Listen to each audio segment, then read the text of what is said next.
I'd like to recognize our committeeman, Jeremy Story, to head over to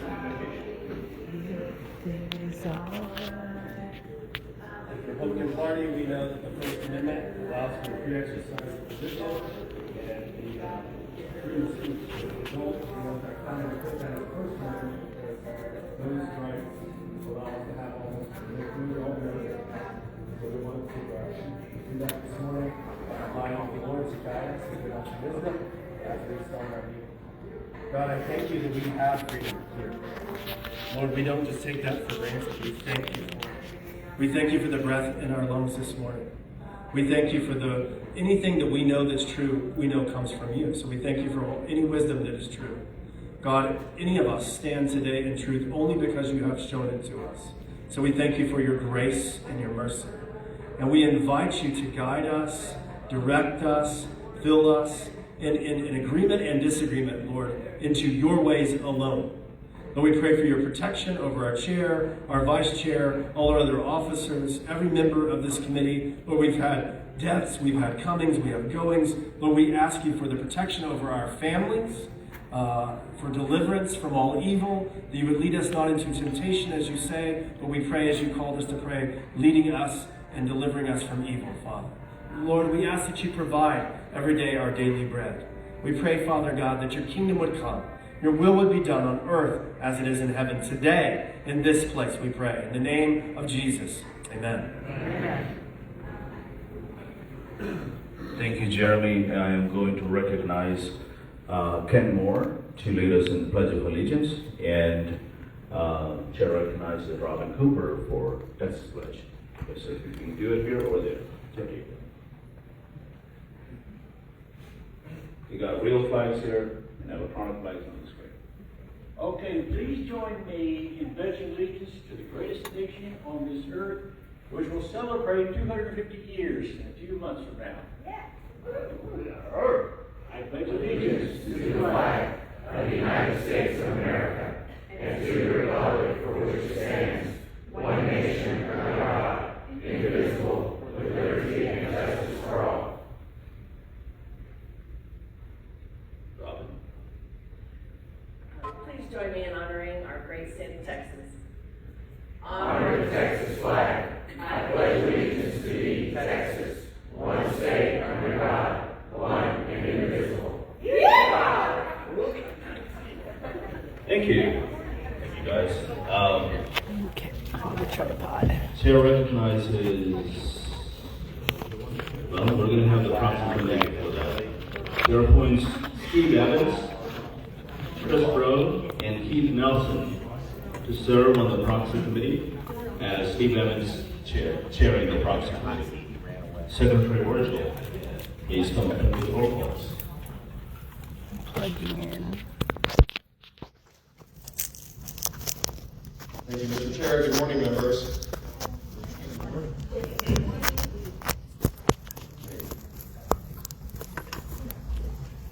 Chairman George, Vice Chair Randall, Secretaries here, Treasurer Ralph White, General Counsel Rachel Hooper, Sergeant at Arms Chad Shoemake, National Committeeman Dr. Robin Armstrong, here. National Committeewoman Debbie Georgiades, here. From the SDs, Kristen Bentley, Paul Hale, here. Jerry Fisher, Bruce Bishop, here. Lydia Covey, here. Chris Bro, Gwen Withrow, here. Dale Inman, here. Susan Lucas, here. Jeremy Story, here. Don McDonald, howdy. Keith Nielsen, here. Deborah Fight, here. Ralph Fight, here. Maggie Witt, Merry Christmas. And Jim Pickle, represented by Frank Simoni. Here. That's that right?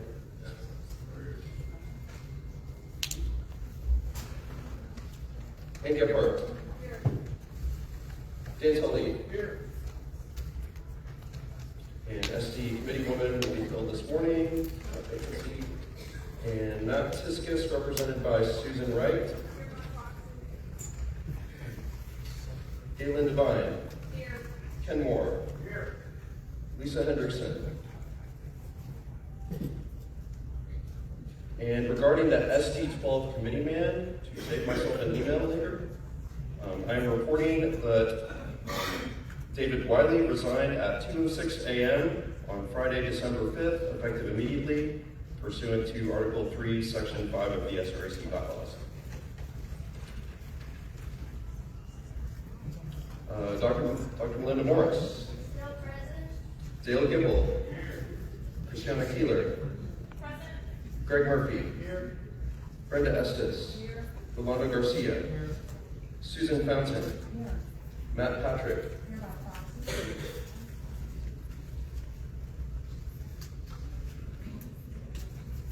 Becky Green. Here. Roman Klein. Here. Cheryl Thompson Draper. Here. Saki Joseph, represented by Paul Yemrick. Here. Sandra Whitten, representing Kelly Terry. Walter West. Is that a? Melissa Nur, represented by Chuck Burnett. Here by proxy. Chuck Burnett. Here. I was about to say you can't hold your own proxy. Tony Trevino, represented by Brandon Moore. Here. Brady Curran. I say hold. Leslie Thomas. Judge Bott. Greg Harrell. Here. Elaine Cook. Here. Ed Zenner, represented by Solomon Bachman. Here. Mary Jane Avery. Andy Eller. Here. Lucy Trainer. I'm here as her proxy. I just walked in, so Casey said.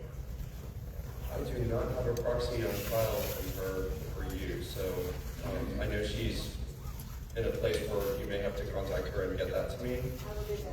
When we get that, we can get it arranged. I'll do that. Thank you. Thank you. Mike Wheeler, represented by John Brewer. Here. Karen Marshall. Present. Kiko Canseco. Janera Lewis, represented by Royce Albrecht. Here by proxy. And Royce Albrecht. Here. Jane Cancina. Present. Steve Evans. Record check. Robin Cooper. Good morning. Here. Adolfo Diaz. Here. Rachel Horton. Here, alive and here, thank God.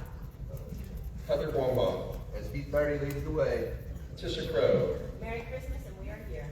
And Brandon Rogers. He's here. Here. And Mr. Chair, you do have a quorum. Thank you.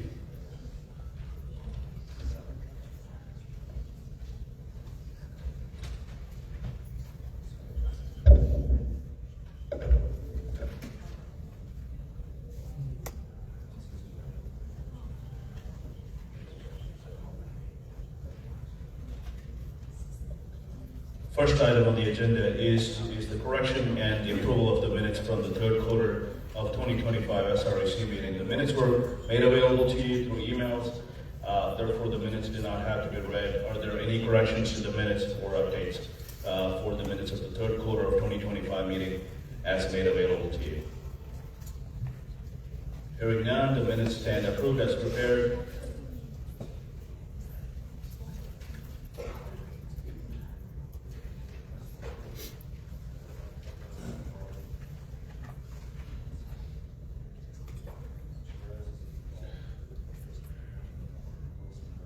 The business is in order for the correction and the approval of the minutes of special meeting held on October 11th of 2025. Minutes were made available to you prior to this meeting, therefore minutes do not have to be read. Are there any corrections to the minutes of the special meeting held October 11th, 2025 meetings as made available to you?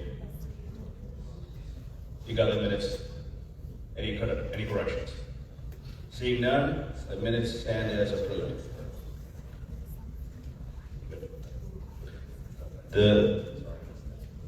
Walter approved. Chair recognizes Steve Evans for proxy to the group.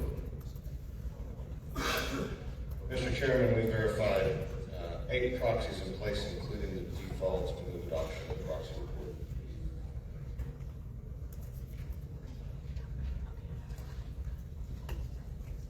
Thank you, Steve. We have a quorum. Steve, don't leave yet. Then next item on the agenda is the vacancy of SREC members. Chair recognizes Steve Evans, Rules Subcommittee, Rules Vice Chair, to present the supplemental rules.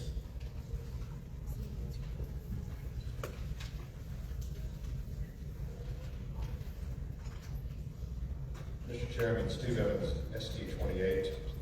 I move that we conduct our replacement elections for our SREC members in the following manner. Nominations must come from the floor.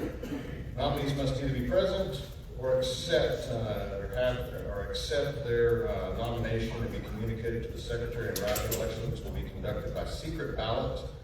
Multiple elections may be combined on the same ballot. The chair will appoint 5 members of the SREC as the tally committee to handle the ballots, with one being the reporting chair to distribute, collect, and tally the ballots. Each nominee may appoint a poll watcher to observe the process. They may not touch the ballots. Each nominee will have 2 minutes to make a campaign speech, and they may yield any or all of their time to someone else wishing to speak on their behalf.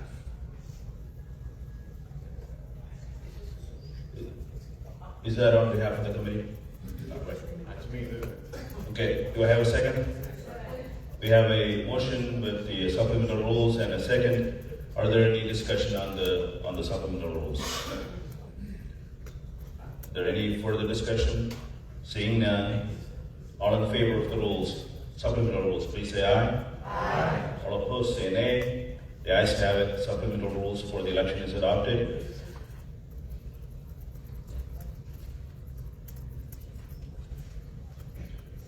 The first vacancy that we're going to fill is for Senate District 10, SREC Committee Member.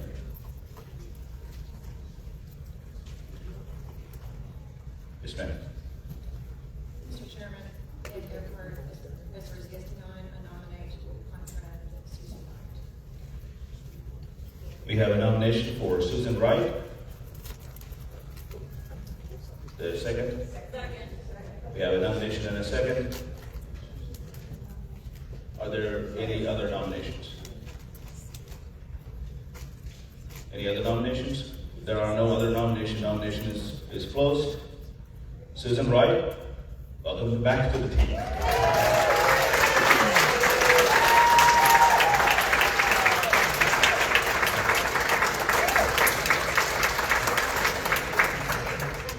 Thank you so much for doing this again. It takes very special people to do this, and I'm glad you're one of us. Really appreciate that. The next election is for Senate District 16 Committee Man. I'll take nominations. Oh, hold on. Sorry, my bad. Yes, there are no vacancies on SD 16. Just kidding. Put together the script before the whole round. Sorry. All right.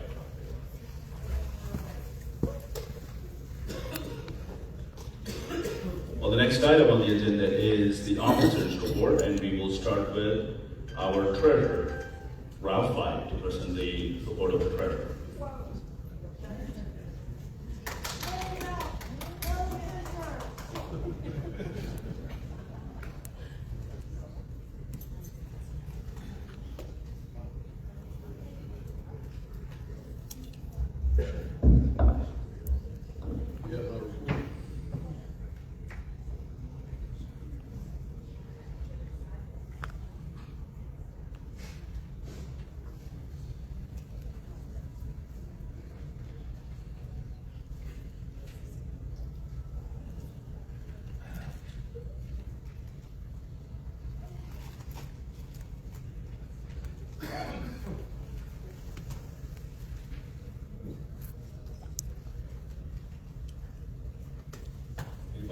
good job.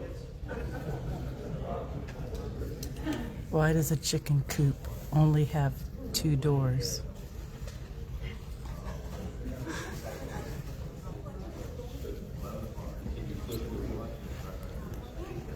Because if it had 4 doors, it'd be a chicken sedan. Okay, I wanted to say, before we get to the numbers, at this time of Thanksgiving and Christmas, I want to express my gratitude for how far this country has progressed from 4 years ago. If we can get my slide up, it was a dark day on August 30th, 2021, when we experienced a humiliating retreat from Afghanistan. Fast forward to September 2nd, 2025, and our U.S. Navy obliterated the first of several poison drug-carrying boats from Venezuela.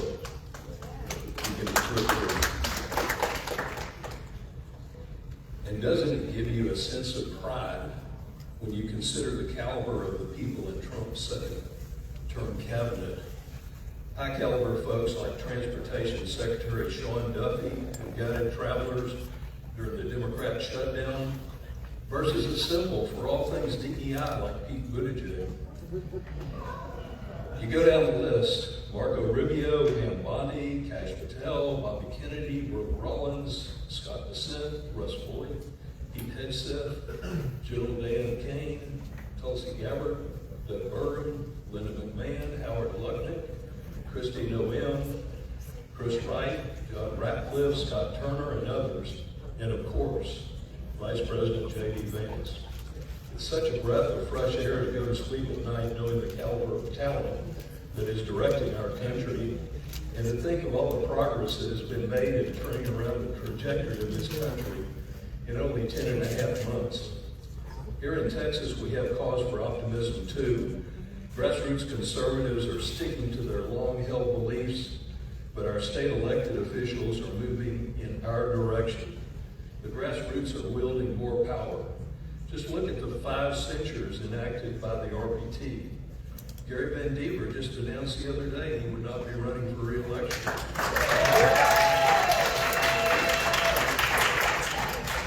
He joins Dave Phelan and Stan Lambert, who are also returned. Thus, 3 out of the 5 we censured will be gone in the next House session. Look too at Governor Abbott's rightward tilt. Following his having gotten behind school choice, he's now advocating several bold property tax reduction measures. Our conservative agenda is progressing, and particularly as our voting public gets better informed from media like Texas Scorecard and podcasters like Luke Macias, elected officials are increasingly moving in our direction, if not from conviction, but at least from self-preservation. Okay. If you'll flip through the next couple, we missed a couple that I'm going to start going next, and you can move. There was the drug boats.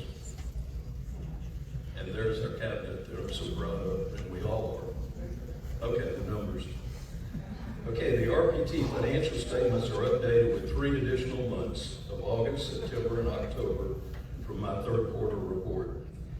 If you strip out federal and state committee contributions, which typically come with related spending requirements, average contribution income has been $89,445 per month for 2025. We were running at an average of $57,141 in contributions for these last 3 months, clearly lower than the first 7 months of the year. The largest source of income for 2025 has been the COVID federal tax refunds, which have totaled $1,027,185 for the year.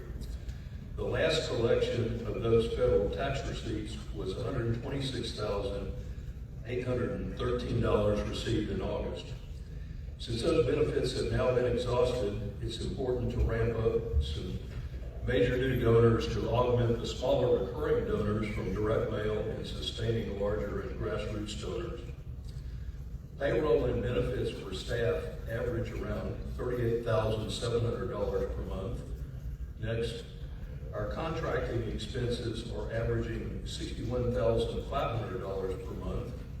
The variability largely depends on expenditures for fundraising consultants and phone text consultants. Rent and office expenses have averaged $24,300 per month. Travel and meals are running only $1,200 a month. Events and donor meetings, when incurred, have averaged $1,451 per month. Information technology, including software and maintaining the party's website, have averaged $5,389 per month. Next. General operating expenses, which include direct mail and postage costs, average about $50,500 per month. Bank fees and other financial charges are running approximately $5,297 per month.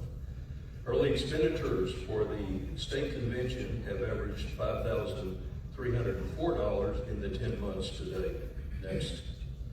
And finally, SREC meeting and related expenses averaged $1,539 per month, with spending, of course, concentrated in actual meeting months. The net of all income and expenses for the 3 months from August to October was a net loss of $189,973. Clearly, more fundraising is needed to support the party's ongoing operations. I don't want to steal the chairman's thunder, but importantly, he will have some good financial news forthcoming in his report. While the most recent operating results are disappointing, the year-to-date net income for 2025 is $468,156. Next. This year-to-date income translates into good news in RPT's financial condition as shown in its balance sheet. In January, cash on hand was $1,230,675, but $508,862 was in the primary election account, which are funds received from the Secretary of State for running the Republican primary election, and there was a $25,077 balance in the recount account. If you remove those funds from the January cash balance, there was $696,736 in discretionary cash. At October 31, if you deduct the small $2,185 amount in the primary account and the $25,077 amount in the recount account from the total cash balance shown on October statement of $1,136,406, you have $1,109,144 of discretionary cash. And then if you deduct the liabilities of $31,964, the net cash balance is $1,077,180, or an increase of $380,444 since the beginning of the year. That concludes my report, Mr. Chairman.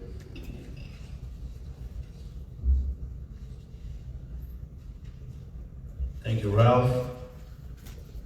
We got some exciting news coming up on our fundraising and finances, so I am looking forward to that.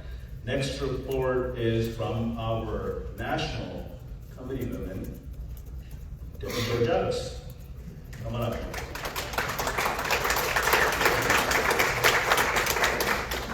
Our committee man is right after that.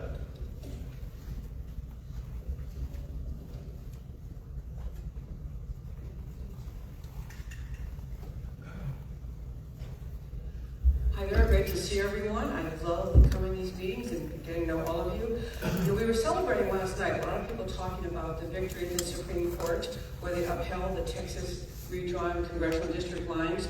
A lot of people deserve kudos for that, but I want to take a moment to thank Dr. Robin Armstrong. Last year,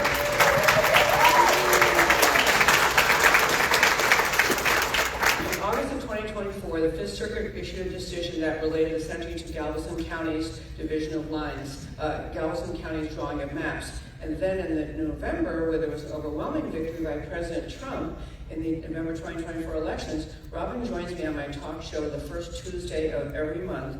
We do RNC reports, we talk about the RNC, and Robin started talking about a year ago, calling ahead of time saying, hey, you know, I looked at this, we could actually do this. We could redraw lines. And I'm just mentioning the persistence he engaged in to speak with Texas state officials, White House officials, people in Congress. It was a persistent effort to convince people not only that it was doable, but that it'd be acceptable, that we could get it through the courts. I just really want to commend him for his persistence on that, because it got us where we were yesterday. So, yeah, yay for Robin.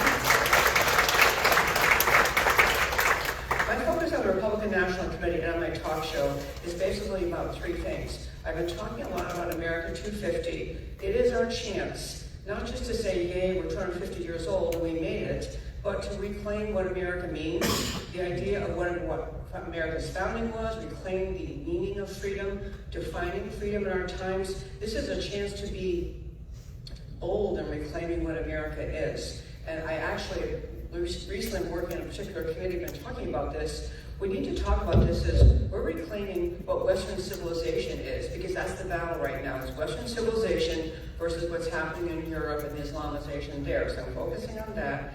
I also want, obviously a big focus for everyone is the midterms. And I learned something recently in a meeting just a couple of days ago. So in Virginia, where they had a governor's race and Winston Sears was running as governor, do you ever want to guess the percentage of white women who voted Democrat in that race? I mean, obviously the Democrat won. 70% of women, white women in Virginia, voted for the Democrat. I'm just saying we have to keep messaging, our party does, to convince women that our answers, because women sadly drove that election to the Democrat victor in Virginia. And it's very, very troubling. The last focus I'm on, and this is kind of the major one, but has to do with the Islamization of Texas. And I don't know who gave it out, but someone gave out a copy at our places today of Governor Abbott's recent proclamation. He declared the Muslim Brotherhood and CARE as both foreign terrorist organizations and as transnational criminal organizations. This is a beautiful and very bold thing that he did. And I know he's receiving pushback not just from CARE and Muslim Brotherhood, literally hundreds of organizations in America, but even some moderate Republicans and moderate church leaders who are urging him to take it back. That's happening at the state level, so it's Governor Abbott's thing. And then the next thing is President Trump announced on November 24th, his executive order that says essentially he's thinking about designating Muslim Brotherhood a terror organization.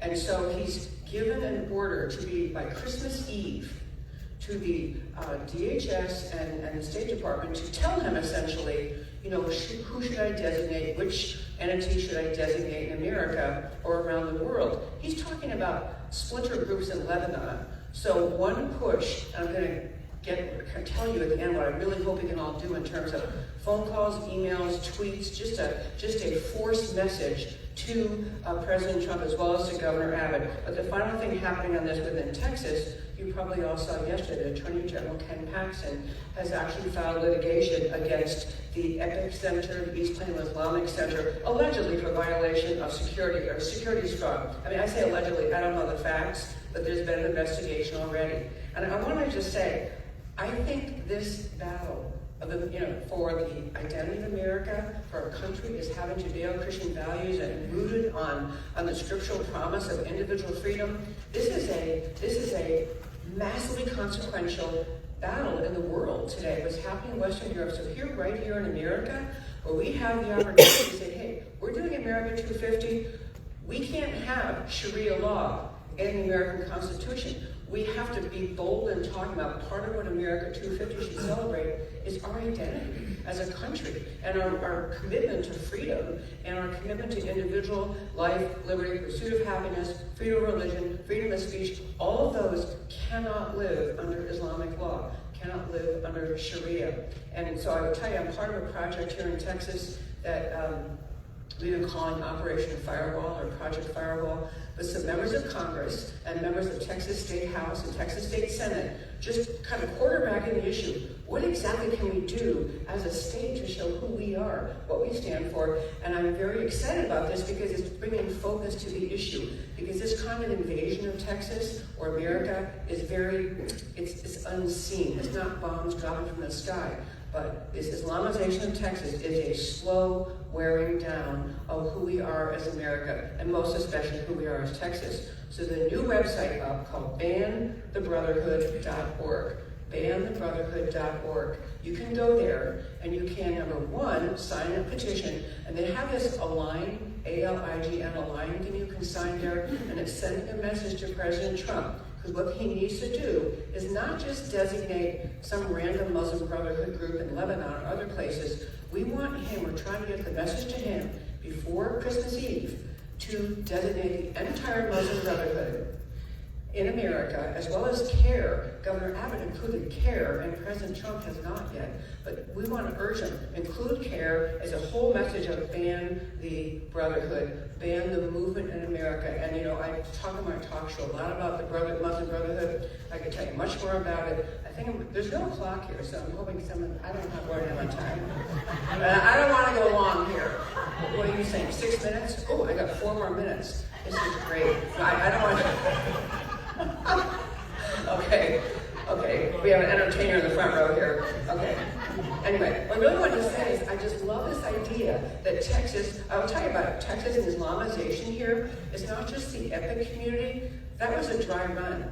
What they did in Epic, Yasser Qadi, the imam up there, who's radical as they can be, that was a dry run. They're doing this all around Texas. And it is the impetus of the people of Texas, the legislature and the governor, just to say, we don't do no-go zones in Texas. We do not allow Sharia to be applied anywhere. And there are Sharia courts in Texas already, Sharia tribunals. And what they really are, they're a message to America and to Texas that they will not agree to our system of governance. They won't agree to our Constitution, our system of laws. So bold voice is needed. And everyone in this room, again, emails, phone calls, tweets to support President Trump, to support Governor Abbott, support Attorney General Paxton. Just love this idea that the people are going to rise up and stop this Islamization. They have this one radical imam back east, by the way, has described Texas as the Mecca of America. They actually think they will begin their takedown of America in Texas, just like Dearborn, just like Minneapolis. So I'll close by saying so I do my talk show, America Can We Talk, and every first Tuesday Robin joins me. He joined me for the 3 o'clock show. We talk about RNC reports, we get guests on, they're always kind of fun, and then at 4 o'clock we do a statewide RNC grassroots call. If you don't know about that, want more information, please find me. And I was looking around the room. I printed out the whole membership on a piece of paper before I left home, and I'm looking around and I know most of you, but not all of you. So I'd love, if we haven't met or haven't connected well, love to talk to you while I'm here and exchange contact information. I'm so grateful for all of you, all of what you do. I love what this group does. I wish you all Merry Christmas, and thank you so very much for all you do.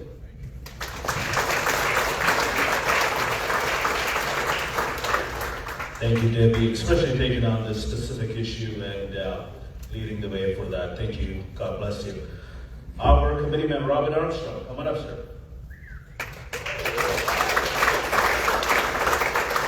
So yesterday, I was at the Clear Creek Republican Women, so I'm going to sing this last verse. We've got the 12 Days of Christmas for political people. I'm just going to go to the 12th day. So my time starts after this, guys. This is the entertaining portion. So it says, on the 12th day of Christmas, Santa gave to me 12 patriots praying, 11 sisters cheering, 10 members joining, 9 voters singing, 8 doors a knocking, 7 phones a ringing, 6 ladies leading, 5 red states. Seats. 5 red seats. Sorry, I said that wrong. 5 red seats. You know, like congressional seats. 4 fair elections, 3 new candidates, 2 growing clubs, and a red wave for the GOP. So that's I've got to leave early today because I've got 2 dinners tonight, and then I'm flying out to DC in the morning. And then I got to fly back Monday morning because I'm going to be at the Cherokee Republican Women's Club on Monday evening. And so I'm going to sing the whole thing there. So get ready. So if you're close to Cherokee County, then you can come on over.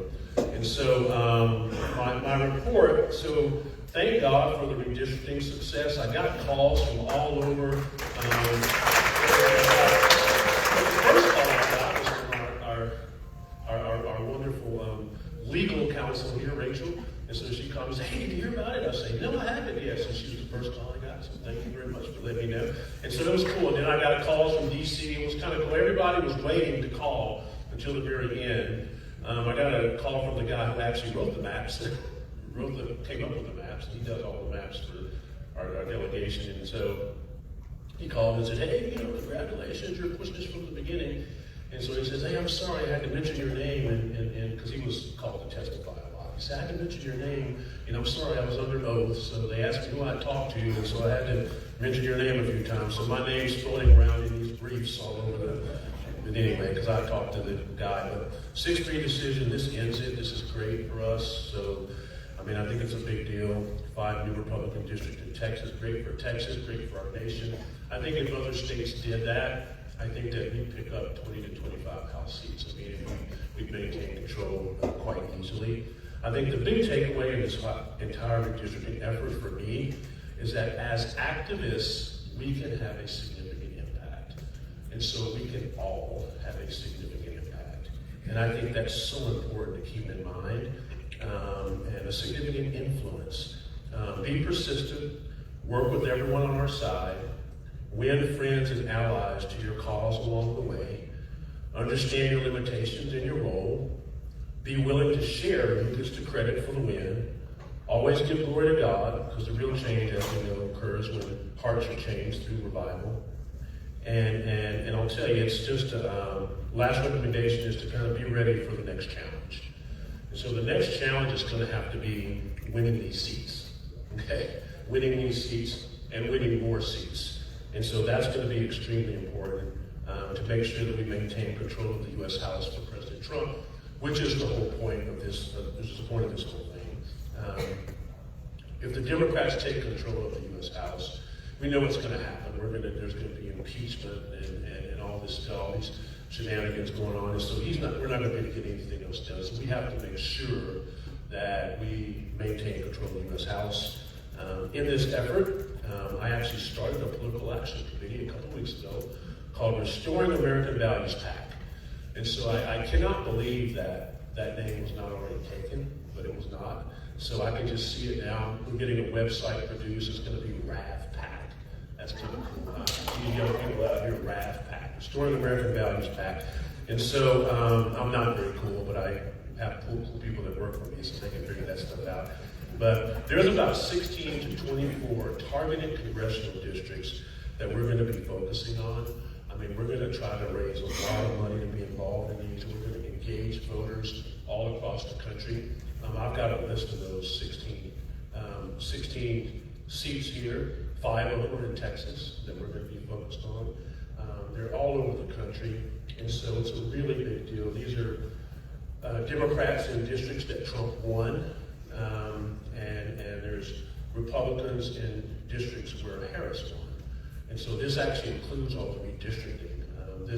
All these numbers were done by my 14-year-old son, who's kind of a political nerd. And so this is kind of what he does. He sits around at the computer and does numbers and stuff. So, but yeah, so he's got this stuff down. And so Texas 9, Texas 28, Texas 32, Texas 34, and Texas 35 are the 5 that we really need to win that I've got on this list.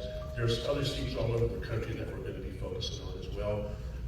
As faith engagement chair of the RNC, I believe that engaging faith voters is the way that we can create a permanent Republican majority.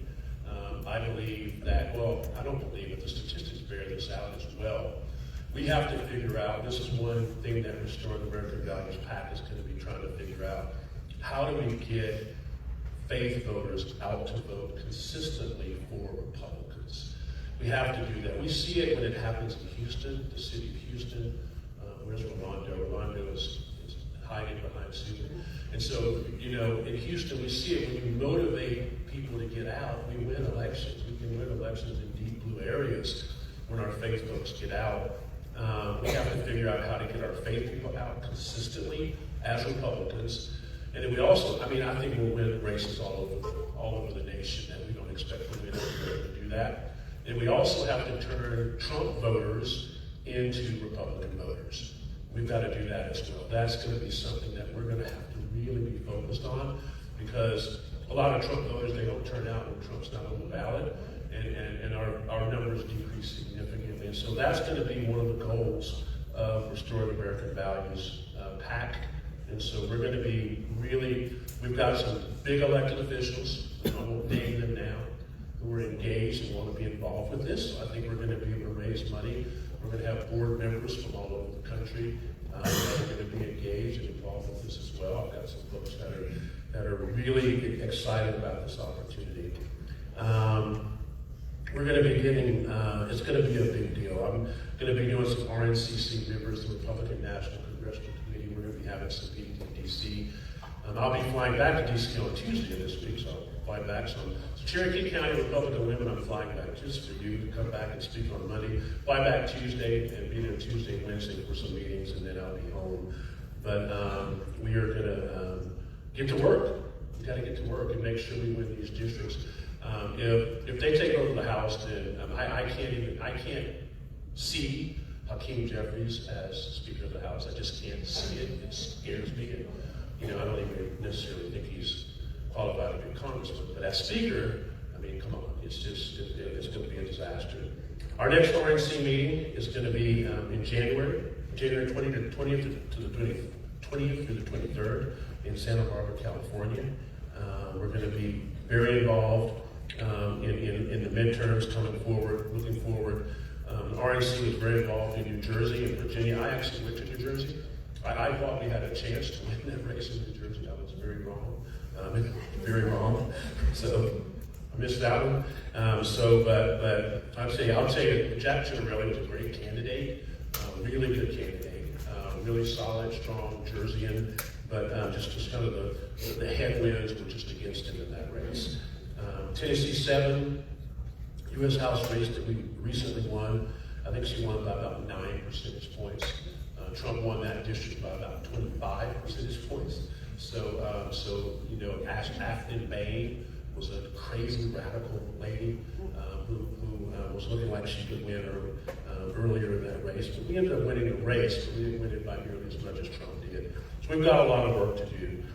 We got to keep in mind the battles that we're fighting and remember what we're fighting for. I'd like to finish with this Ronald Reagan quote, which y'all have all heard, but I think it's important to just reiterate it. Freedom is never more than one generation away from extinction. We didn't pass it on to our children in the bloodstream. It must be fought for, protected, and handed on for them to do the same.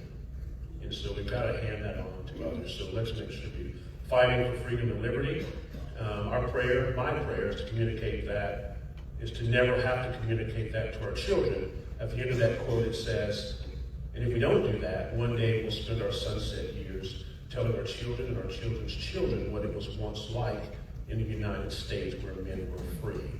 And so my prayer is that we never have to tell our children that, and that we go on and we pass that mantle on to them. I want to wish you a very Merry Christmas. Thank you for all that you do. And I'm going to finish up with a scripture here. Isaiah 9:6, I think is very cool. It's a prophetic scripture that was written by the prophet Isaiah about 700 years before the birth of Christ. And it says, for to us a child is born, to us a son is given, and the government shall be on his shoulder, and his name shall be called Wonderful Counselor, Mighty God, Everlasting Father, Prince of Peace. And so that is Jesus. Jesus is the reason for the season. So make sure that is really what's going to change this nation, is the heart of God and ministering Jesus to people and the spiritual revival. So let's, certainly not forget that in this season. This is a great time to spread that message. And so thank you very much, and God bless you, and Merry Christmas.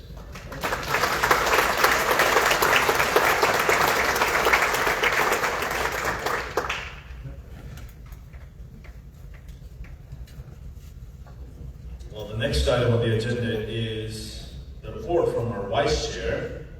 She decided to abandon us and go on a cruise. Yeah, I know. But she did send me a note, and I'm going to read it. As she's said, no, I'm not making any of this up.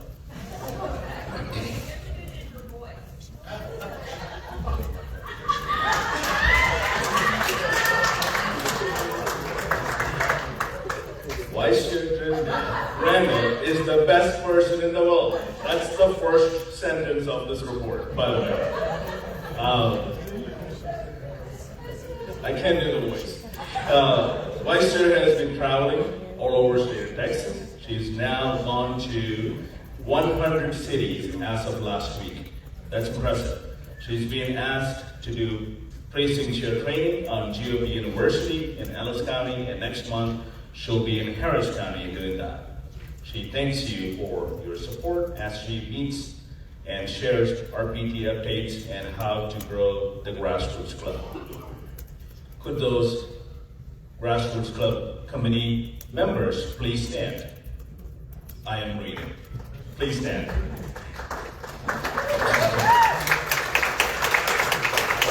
Thank you.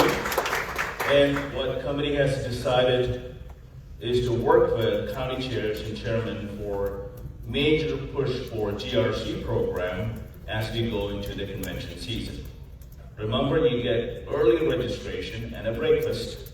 Also, they have converted this month's newsletter from Volunteer of the Year Award program to the Grassroots newsletter. This committee is also working with the county chairs to post our newsletter on each county's website. We need members to sign up by January 17th to get the benefits for this convention. So if you're a member of the Grassroots Club by January 17th, you get a breakfast and early sign-in basically for the hotels and all the good stuff. So it's an amazing opportunity for, I believe the lowest number is $15. Am I right, members? Yes.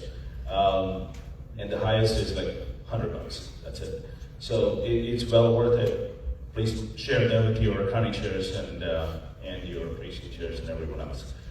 That was it. She did not take the 10 minutes, so thank her for that. Just kidding, just kidding.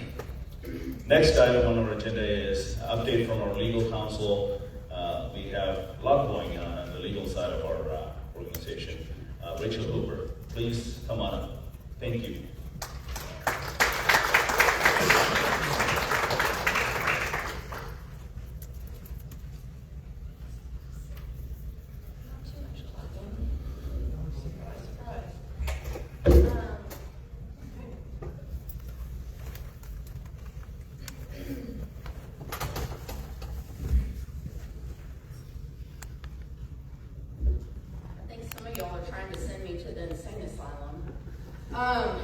So, you know, Patrick thinks I'm already there.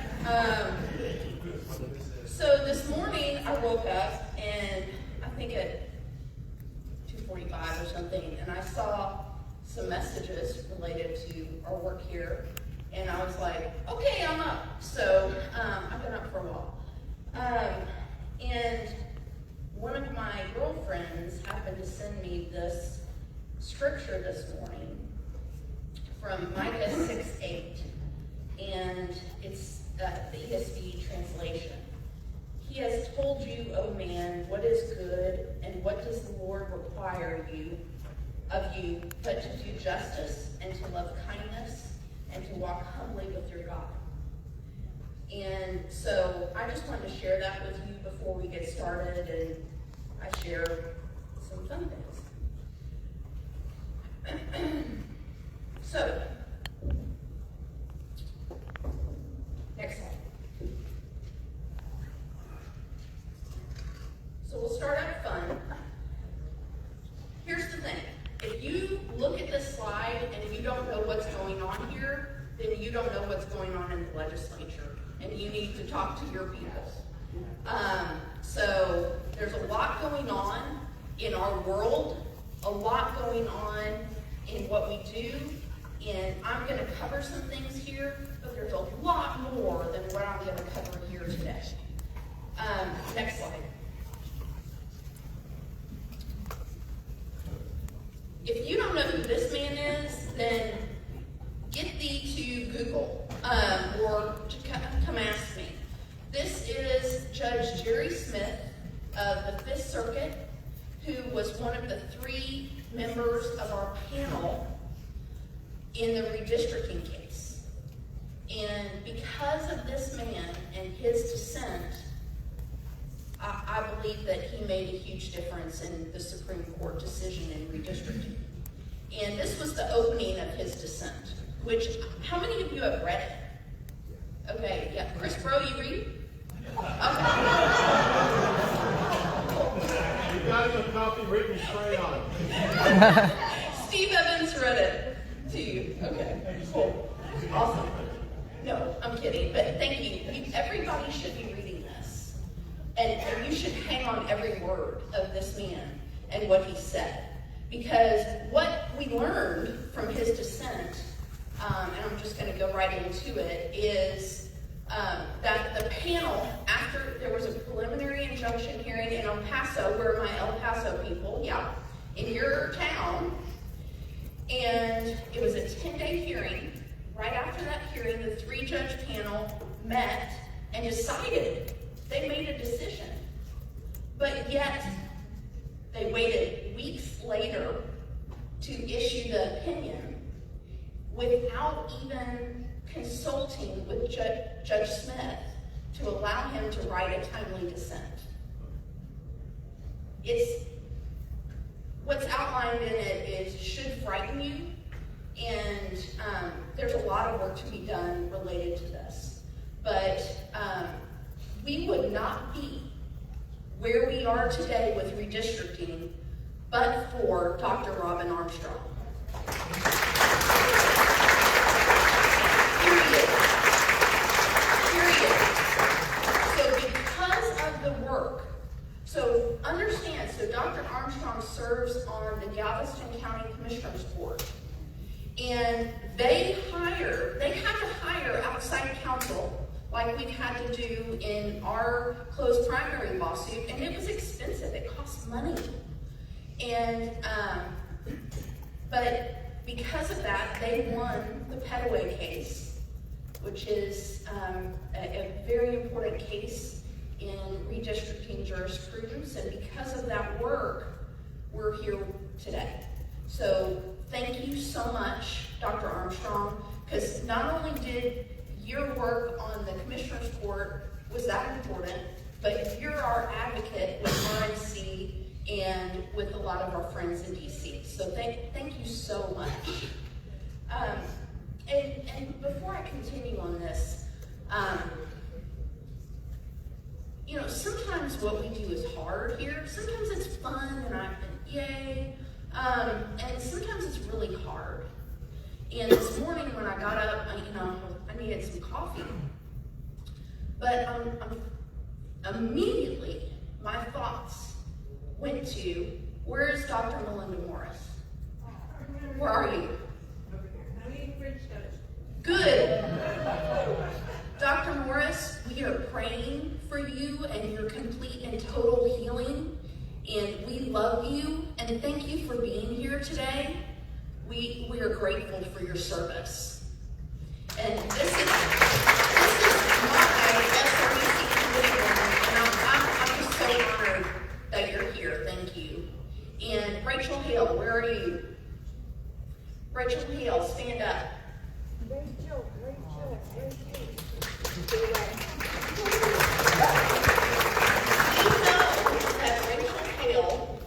During this legislative session, was in a car accident that could have taken her life. It was pretty big. And God saved you for us, I believe. Thank you so much for your advocacy. And because of people like Rachel Hale, who is not married to Paul Hale, and I thought she was. Well, the first meeting, I said, Paul Hale, I know your wife. He was like, you do? Oh my God. No. So, y'all are not married or related. Oh, there she is. But you should be. I don't know. But thank you to vote to y'all. We have so many patriots, but you really are wonderful. Okay. Government gangsters to go after. Next slide. Lots of gangsters? Government gangsters. Oh, government gangsters. Okay, next slide. So we're here. Next slide. This is where we're going. This is going to come very fast.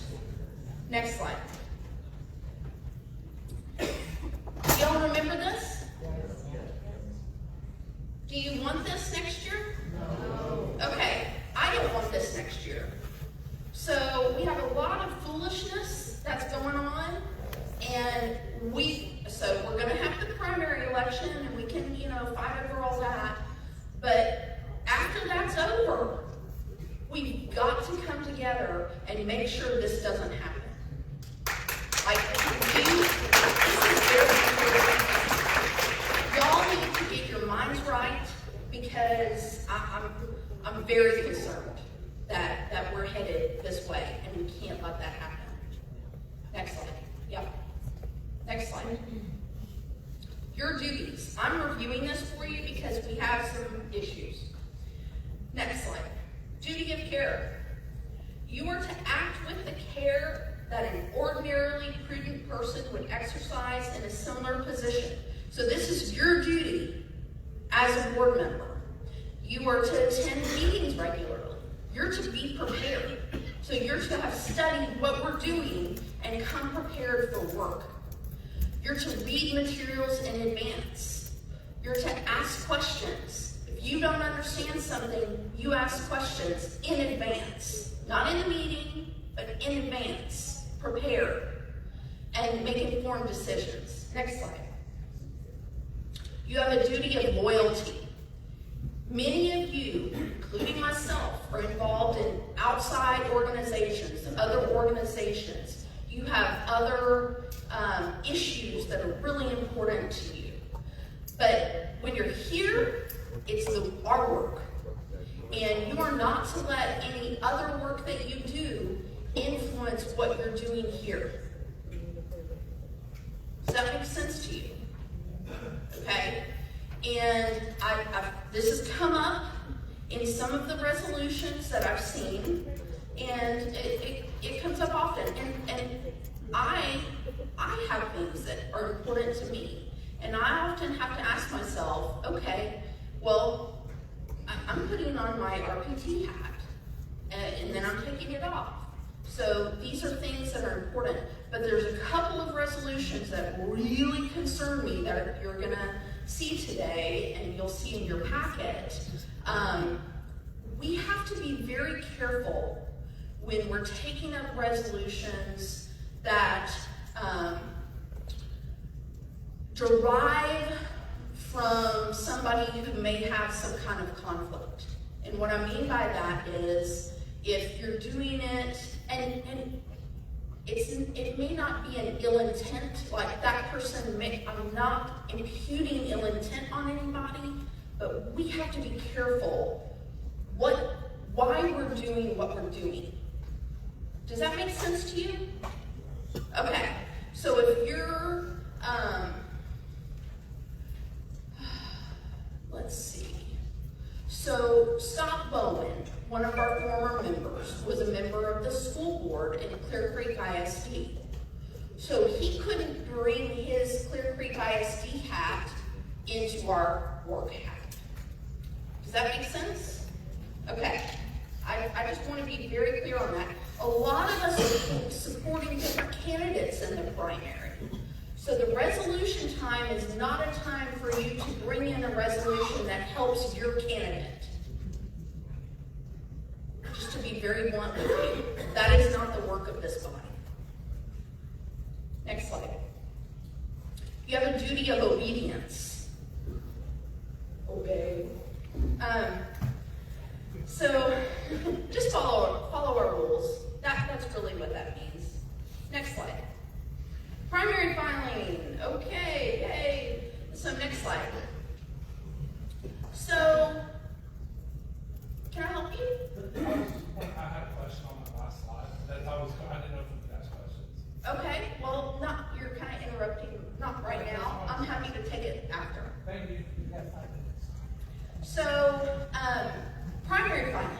Well, so I'm doing some things I didn't know I was going to be doing. But we are just, it's towards the end, and primary filing couldn't be going better for us. It's just really excellent. If you go on our website here, we have a whole primary filing section. It has a frequently asked questions section, and we are actively working with all of our stakeholders to make sure that all Republicans, county chairs, state party have a successful primary. That is our goal. Next slide. This is our team. So on opening filing day, this is our team who was there. And I just can't say enough about every single person in this picture. And you need to thank every single person in this picture who has contributed to our primary filing. And we could not do this without the leadership of our chairman, Abraham George. Chairman George has been there every step of the way. He has spent the late nights in our office working and making sure we have a quick turnaround. In fact, I just received Congressman Wesley Hunt's application this morning, inputted into the team. It's already on the Secretary of State's website. Our goal in primary filing is customer service. We're not going to make everybody happy all the time, but our goal is customer service and make sure that the Republicans demonstrate how our elections should be run. That's our job, and that's what we're doing. Next slide. So this is very important, and I want you to know this is on our website, and I want you to study it. So this is very confusing to people, and I want to tell you about this very quickly. Who files with the state party? Multi-county candidates only. Who files with the county parties? Single county candidates. So these are the congressional districts, these are the Senate districts, these are the House districts that file with the county parties. So we had a situation where one woman came, and it was on the day of the redistricting decision from the Supreme Court, the initial stay, and she was in District 33, and there was a question, does she file with the state party? Because under the 21 map, she's multi-county. Or does she file with Dallas County? Because under the new map, it's single county. So we are following the 25 map. We have been following the 25 map throughout the entire primary filing time. So I just wanted to point that out to you. I know we have Greg Harrell. Do we have other county chairs in here? Oh, well, Doug Wynn, hello. Okay, thank y'all so much. If you have any questions at all, we're here to help you. Wynn's amazing. Next slide. Okay, when is the filing deadline?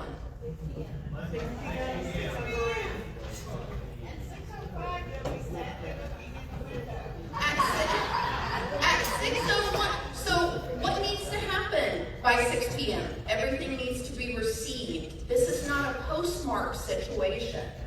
Everything needs to be received. I highly recommend, this means people are procrastinators and doing things at the last minute. Do it in person. Because what we are doing is really trying to take a careful review and make sure as few filings are rejected as possible.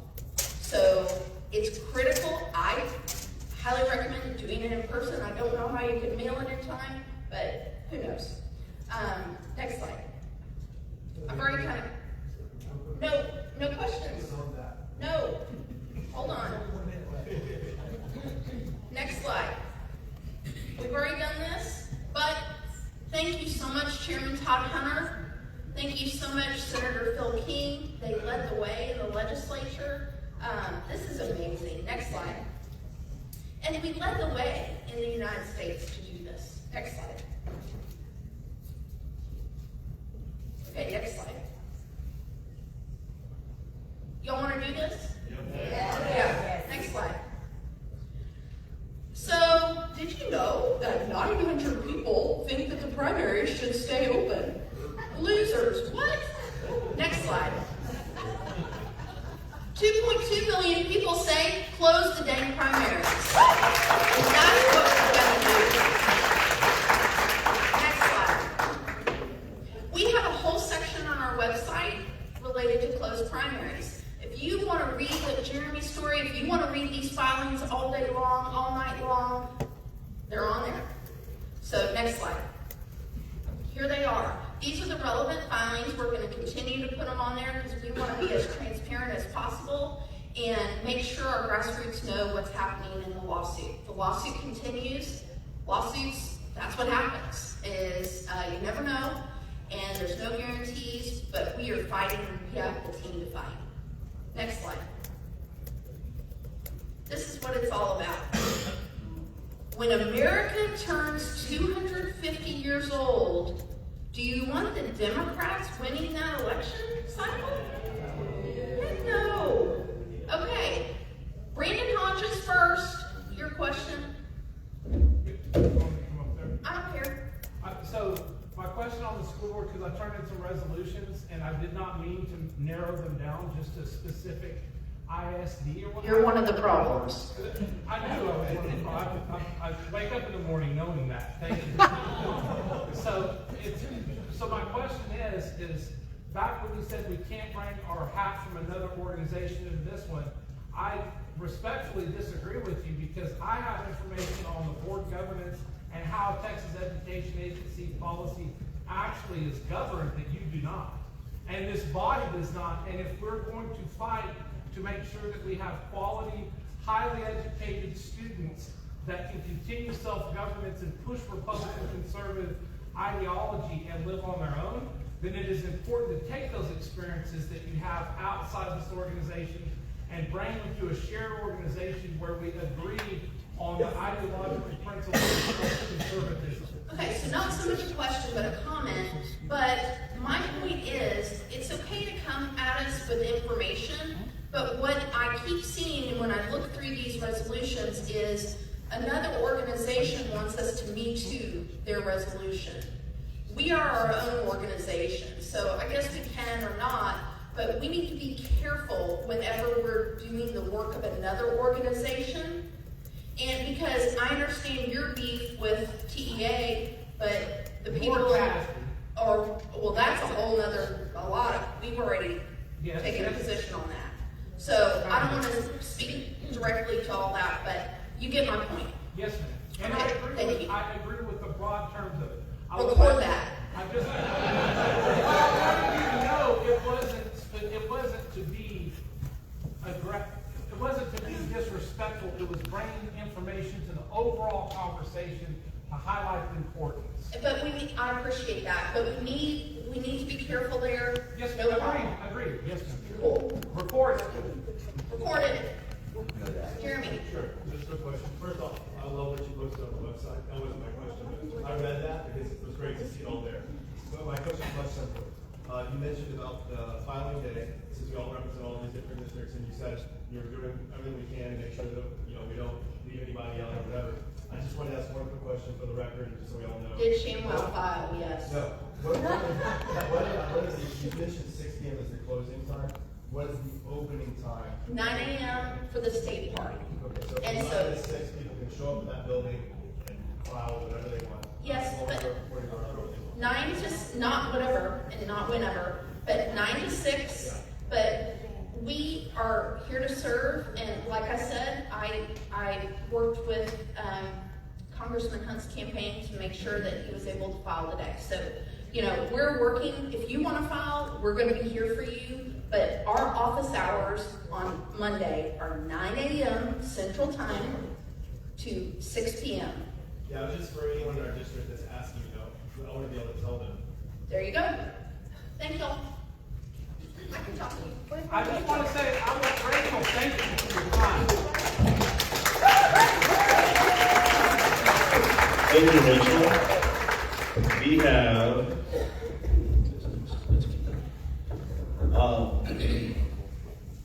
so in the 2 days before the filing season started, things changed at the RPT headquarters, as most of you know. And it was concerning for a couple hours. Then, one of the best things we have in our organization is we have a group of people always step up. It doesn't matter what the crisis is, and say, we can do this, we've done it 450 years. And always make it happen. So Rachel was leading the charge on that, and it's always awesome to have a lawyer who charges a couple of grand an hour, work for you for free, for hours at a time. And we were able to hire a few people right away, and many organizations helped out, including PPPF, people like that. You just call your stakeholders, your friends, and say, hey, we're making this happen, and they were absolutely on board with it. So I am very thankful that we didn't have a glitch. In fact, we turned the whole thing into a much easier process, and candidates loved it. Micah stepped up and just made it all happen. Thank you all for that. Well, the next item is the report of the state chair. So I got a few things to say. Let's say, well, one of the things that we talked about yesterday, I do want to start with that, but before that, Merry Christmas. And you guys have my gift, on your tables. This is my way of saying thank you, because there is nobody saying thank you to you guys, because I used to be an SREC member, I know that. Only time you get a phone call is when somebody is upset with you. It goes the same for the county chair. So God bless you for standing and doing what you're doing, and people like Susan Wright, who decided to come back to the SREC and take more meeting. So thank you for doing this. Chris Pro did the same thing. Some people are looking for a pension. I get that. So for my report, I want to go over what we talked yesterday, since that was the officials committee, and many of you were not there. So I'm going to go a little bit into that. 2026 is going to be an amazing year for us. 250 years of the anniversary of our country is also the midterm election, and we have the best president of our time in White House. And like Ralph mentioned earlier, I've never seen such a bold cabinet for any administration prior to this. These guys walk in like gangsters and just take over and took care of the business. And I'm like, this is how it's supposed to be done. So I am so excited. I'm very grateful for the leadership we finally have after 4 years of nightmare we had from 2021 to end of 24. So one of the things that I made promises was, when I was running for my campaign in the 24 convention, was I said, well, one thing we have to do is I will work my behind off to make sure President Trump is elected in Texas. The first few weeks walking into the deal, I thought, man, this is going to be tough. The polling numbers came back pretty concerning, especially for Senator Ted Cruz and many of our lower ballots.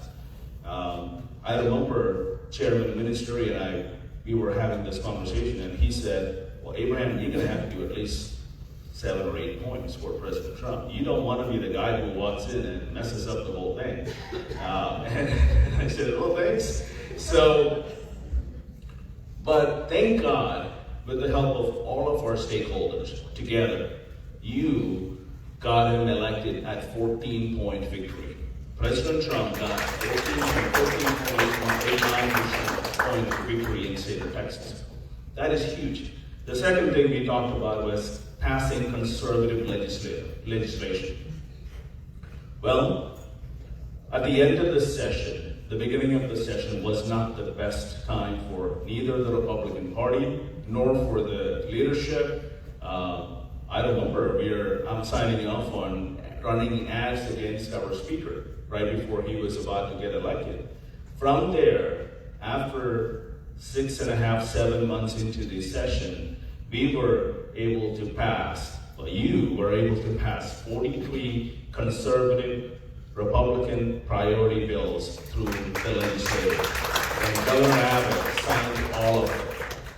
So it took a lot of work from our side and their side to come to a place where we can work together to get our priority bills. And thank you for that. Rachel Hale, people who showed up to the Capitol almost on a daily basis, many of our county chairs, so many grassroots members, you made this happen. So this was my second priority, get legislation passed. Third one was, well, move the Texas House to the right. We just wanted to make sure, this was right after the primary, so we just want to make sure our nominees get elected. We added 2 new Texas House seats to the Texas. We flipped 2 Democrat seats to the Republican side of that cycle, and a Senate seat.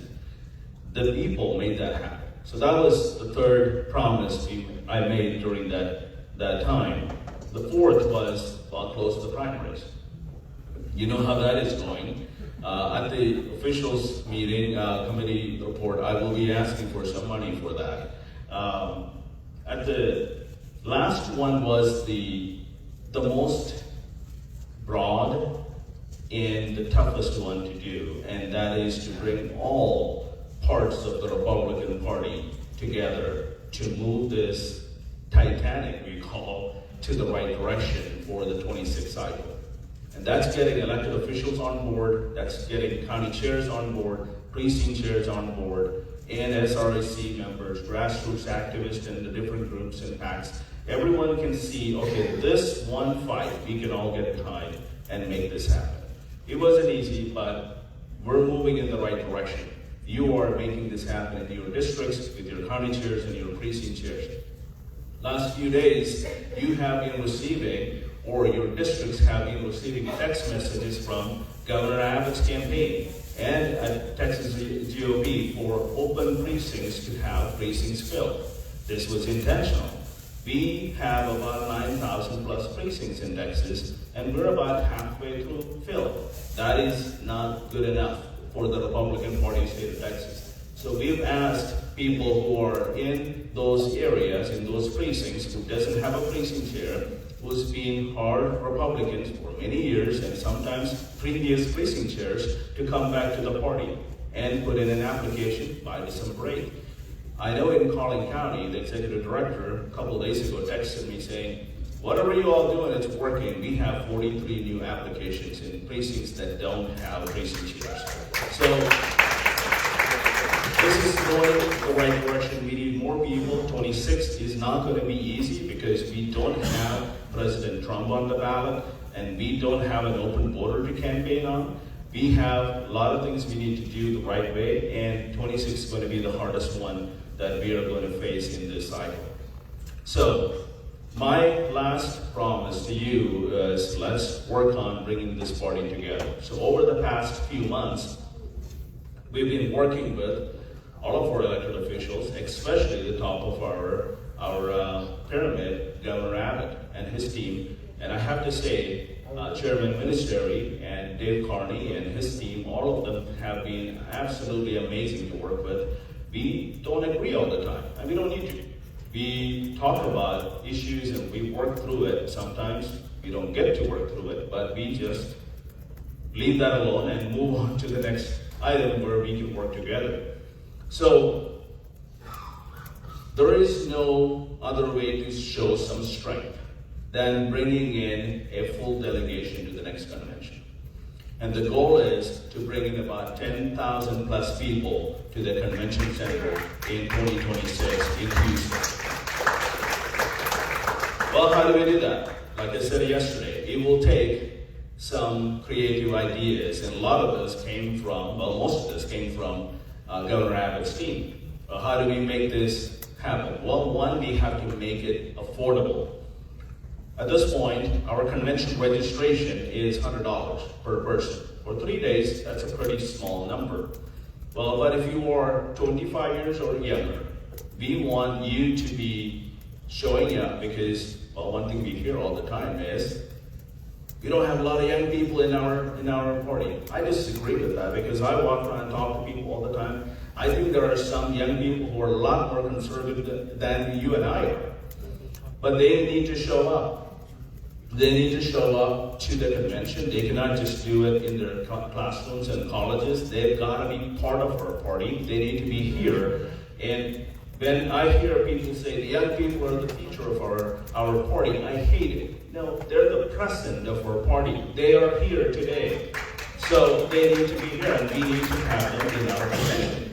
Yesterday, Chris Bro and I was talking, and Chris said, well, you want a bunch of 2,000 plus young kids out there? It's going to be fun. I said, 20-some-year-old me was a lot worse than I am today.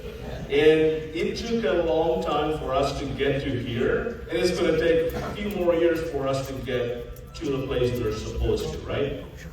Let everyone come, let them make their mistakes, as we did. And it's a promise, it's a process that we have to keep pushing. So, idea is bring in anyone who is 25 and under, they will only pay $25 for registration. On top of it, we will have dorm rooms available for them for almost nothing that they can stay and be part of the convention. So that should bring in a few thousand young people to the next convention. That would be awesome.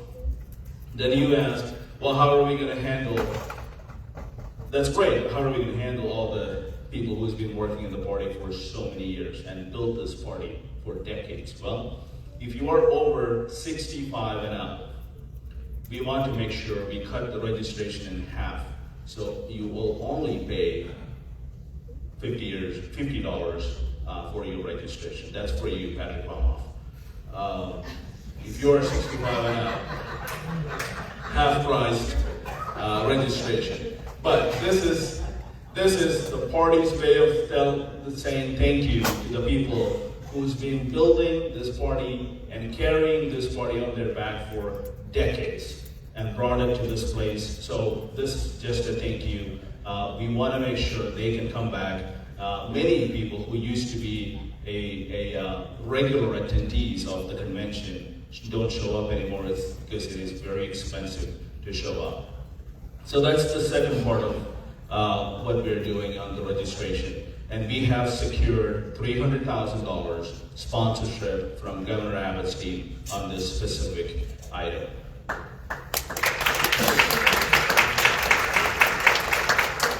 Next item on the affordability part of our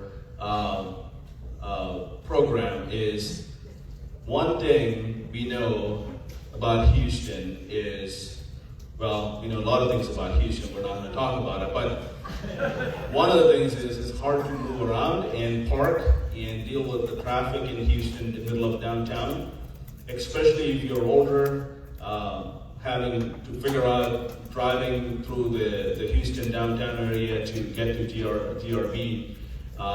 The main thing we want to do about that is we would want to have at least 40, maybe 50 chartered buses from all over state of Texas that will bring our delegation to the convention center and take them back home. So this will be an amazing change for a lot of people who have issues with mobility and want to be part of that. And so, we have secured about $40,000, maybe even more. I'm working with Steve on this. If we want to get, have more sponsorship on this, we will get there.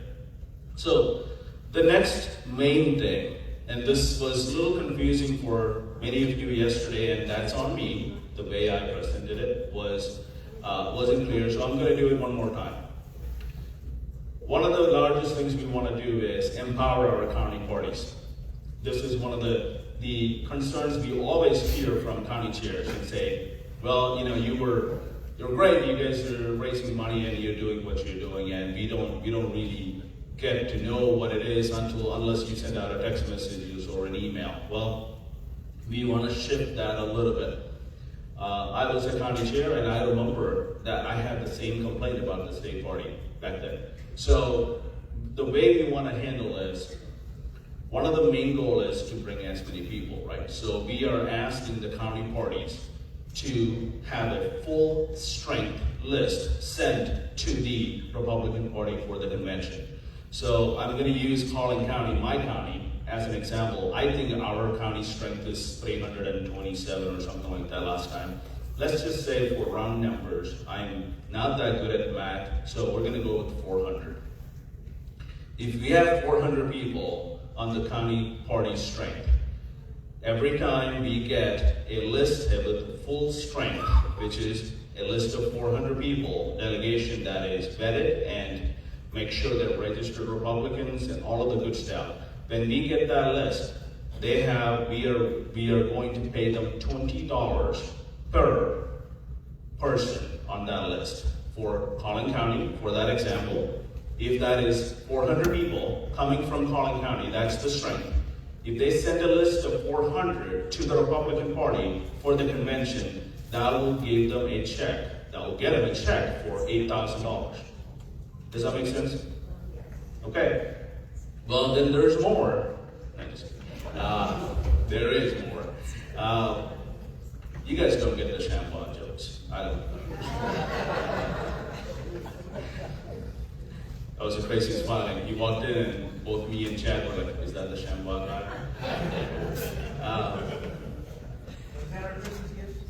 It's not in the Christmas gift. No. But if they show up, so they send in the delegation list of 400 people or whatever the full strength is, but 95% of that delegation list, if they show up, they will get an additional $30 for the county party. So per person, another $30. That gives them $50 per delegation. So if we have 400 people, that's $8,000 plus another $12,000. It's a check going to them for $20,000.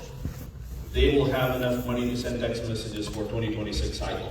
This is the idea. The idea is to give them enough money so they can raise money, they can find matching donors, they can do whatever they want to get more funding into the party so they can actually do the work, because state party can only do so much. It's a huge state. We're like, it's amazingly crazy that 14 hours to one end to the other. We've tried it. So the county parties is the mechanism we're going to use to make sure 2026 is going to be great. So that's the idea. If you're going to show up, if you're going to work hard, you have a ton of money coming your way. We have secured $1 million of sponsorship for this specific program, which brings you about a $2 million commitment from Governor Greg Abbott.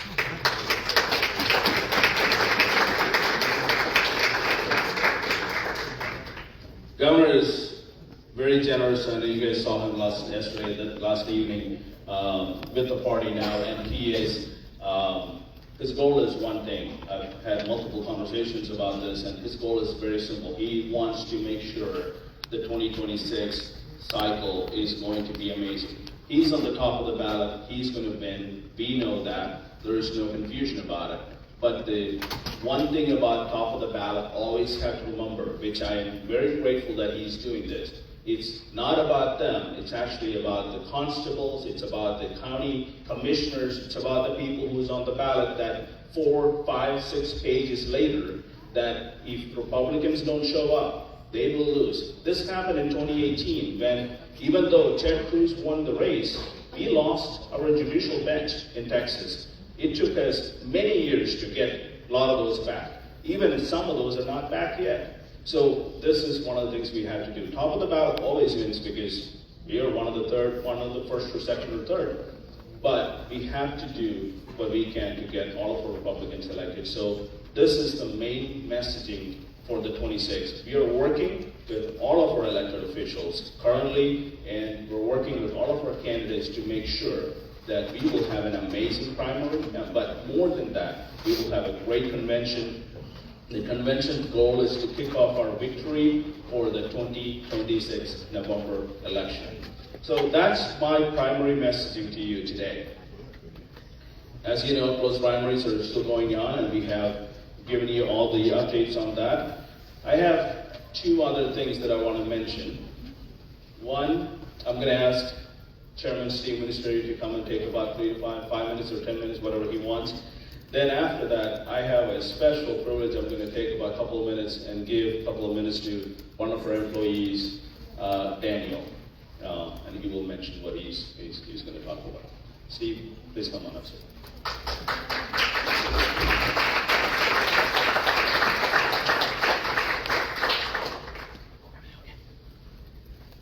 Good morning. Good morning.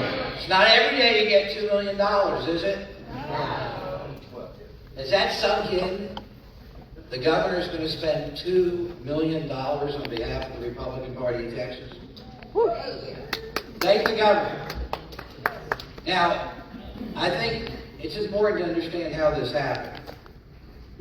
For the first year Chairman George was in office, he established, and I've mentioned this before, excellent communication between the RPT and the governor's team, and had a very good, positive working relationship, communicating what your legislative priorities were, keeping us advised, which is the reason why 43 of them got signed. So we kept communicating back to the chairman that we were very pleased with how he communicated to our office. So this went on for about a year when all of a sudden Micah and the chairman started telling me, well, if you're happy with how the party is doing, put your money where your mouth is. So maybe I praised him too much. Because they were on our doorstep saying, okay, if you're happy with how the party is going, we need you to support the party. And he wanted us to support the convention. And so we told him right front, we're open to that now. We haven't done that the last couple of conventions, but we're open to it. And I think the first idea was, we'd buy like a $25,000 booth.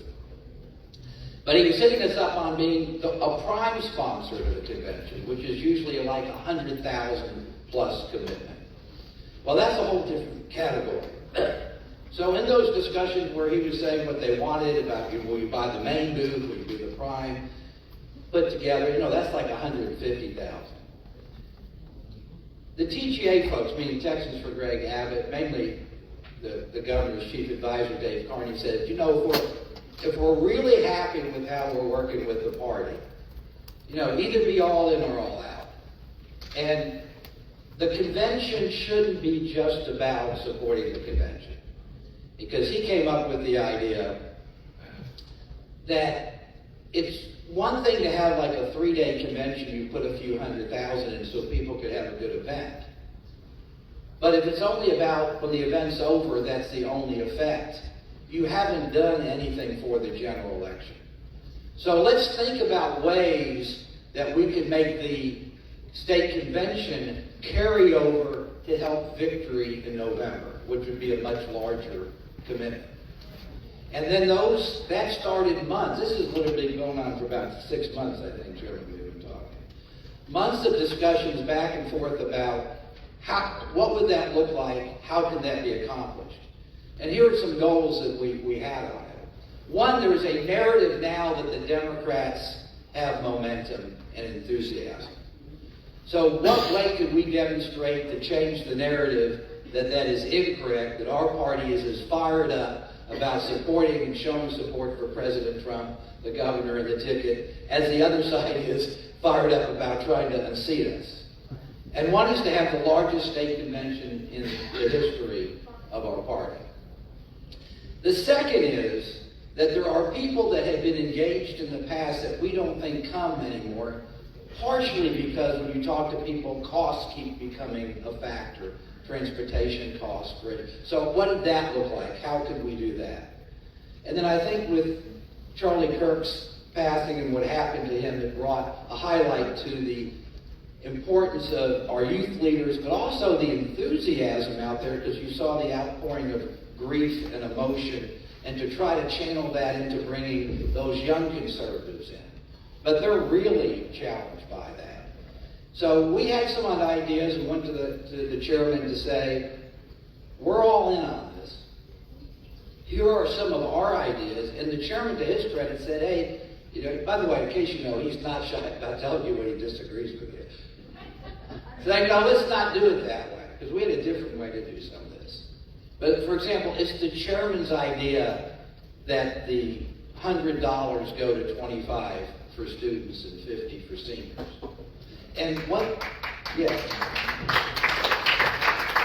And one thing that's important to understand is that is not a loss of revenue for the party, because part of the governor's sponsorship is the party still will get $100 for every delegate. So that's why I want people to understand. So there's 9,000 people there. All 9,000, there's going to be $100 that the party receives.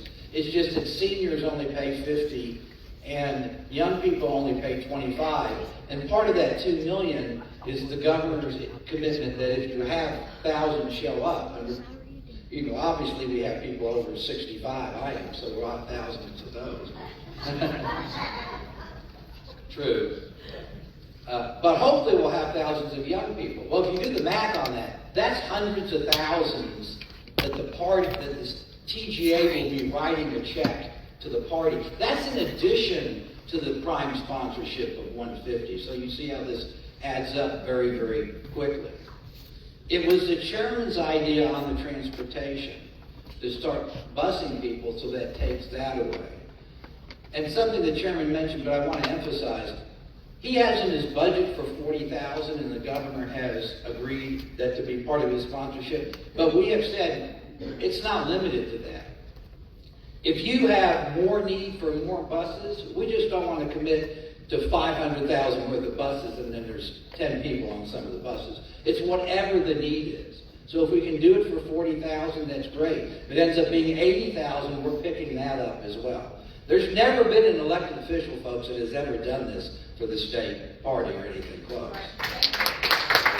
Now, the dorms that were mentioned, the number wasn't up there, but my understanding is we've contracted with a Christian college in Houston. Remember, you're having the World Cup during that time. That expense will be several $100,000 for our party that you will not pay. That will come from the governor's campaign accounts. And then a final note on the delegates and the alternate subsidies. I want you to think about this for a second. If you're from one of the larger counties like Harris County, that has over 1,000 delegates, that can be $50,000 for the Harris County party. And I've heard some of the smaller counties say, yeah, but we only have 100 delegates. Well, that's probably a county where $5,000 towards their annual budget, they may only have $20,000. There has never been a time that I know of that all of the counties have had an opportunity to get checks, as a result of what the state party is doing. And the governor is funding that. Now, that part is going to require some work, too, which is you're going to have to fill your slates, and 95% need to show up. But as I told one of the county chairmen yesterday, I said, you've told me you don't like calling donors. And it's terrible to call donors. I used to call myself the beggar-in-chief when I was state party chairman. But you don't have to call any donors to get this money. You just have to get your precinct chairman and your delegates to show up and get their friends to show up. That should be so much more pleasant than calling up and asking people for money. And I want to be very, very clear on one thing. The governor is not asking for and doesn't expect any change in the way you pick your delegates. Your process is the same. The people that pick the delegates are the same. We're not picking any delegates. You're picking the delegates. You just need to have more of your friends and people that you want to support show up than you did last time.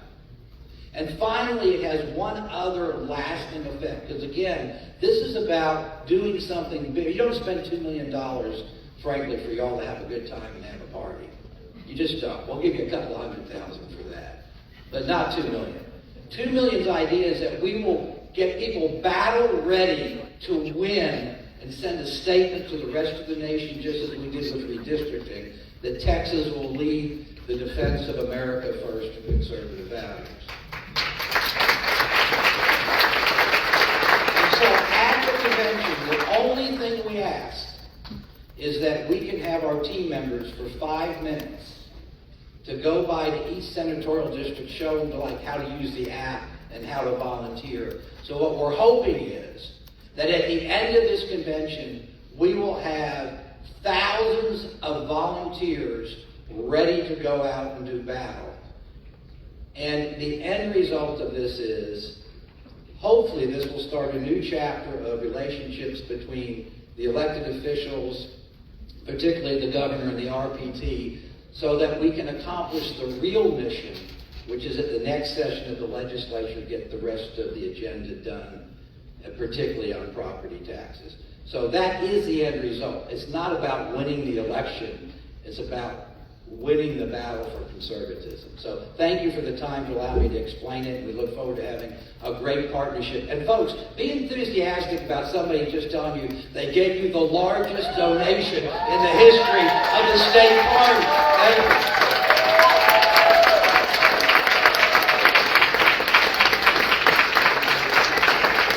It is good to have a former state chairman as an ally of the governor's office. So I am thankful for Steve and Dave and Kevin and obviously Governor Abbott and the rest of his team for this.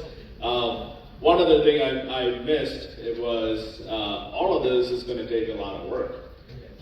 So we talked about, hey, we need some help, additional help at the office, RPT office. So they said, well, you go hire a couple of people and we'll pay for it. So they've allocated another $120,000 into that as part of the $2 million package. So thank you so much. Daniel, come on up. I'm going to make him say this, I'm not saying. Hello, I'm Daniel Dos Reyes, and for the last year I've been traveling the state with our chair. We've gone everywhere. You know, when I first met Chairman Abraham George, I told him, my dad's also a Pentecostal preacher. My grandpa's also a Pentecostal preacher, so I feel like we share some of that, background and some of that pain in some ways. It's not the grace of Pentecostals, is we only bring out the snakes every 5th weekend. So, but it's been an honor to be doing this. Before I joined RPT, I was in ministry, pastoral ministry for 12 years at a mega church in Saxon, Texas. And this year has been a recalibrating year for us, and the Lord has just been doing something for us, calling us into a new season of ministry. I'm not going to mention the place because of security reasons, but I would love to tell you about it later on. So that's what we're going to be doing. We're going to be going back to full-time ministry with my family. I think I have a picture of my family with you, just so you can see them. That's them. 3 little girls, my wife. So Malia's 12, Olivia's 10, Naomi is 7, and they'll be joining us with us where we're going. We'd love to give you an update to you. If you have my info, keep in contact with me, pray for us. I have prayer cards to give you if you would like to pray for us as we move on. We won't be strangers. We love you guys. Have a great day. Merry Christmas. I know it takes courage to be in politics, but that to pack up your bag and move out of the country to minister, I don't know how you do it, but I'm glad I've been an influence on you for the last year, guys. Thank you. Yes. Thank you, Daniel, he's been amazing. He took out half of the stress that I used to feel when scheduling, dealing with all the meetings and things like that, and he handled all that. And he's just amazing. Guy came in with a master's degree. I'm like, I don't think I can afford you. But we worked it out, and thank you for your life, your service, and what you're about to do. We have the next item on our agenda is our memorial resolutions. I'd love to invite the team up to the podium. This is important. It's part of the report. We're going to have Andy, talk about the report first, and we'll go into the resolutions. Thank you, Mr. Chairman. The Resolutions Committee met yesterday, and they offered 10 resolutions for adoption today. And the very first resolution on the, on the agenda here is the resolution honoring Edie Leanne Sinclair. For those who don't know, Edie was a former SREC member, and I believe we have a big group here that's going to come up to honor her. So with that, I'd like to move, on behalf of the committee, I move adoption of the resolution honoring Edie Leanne Sinclair.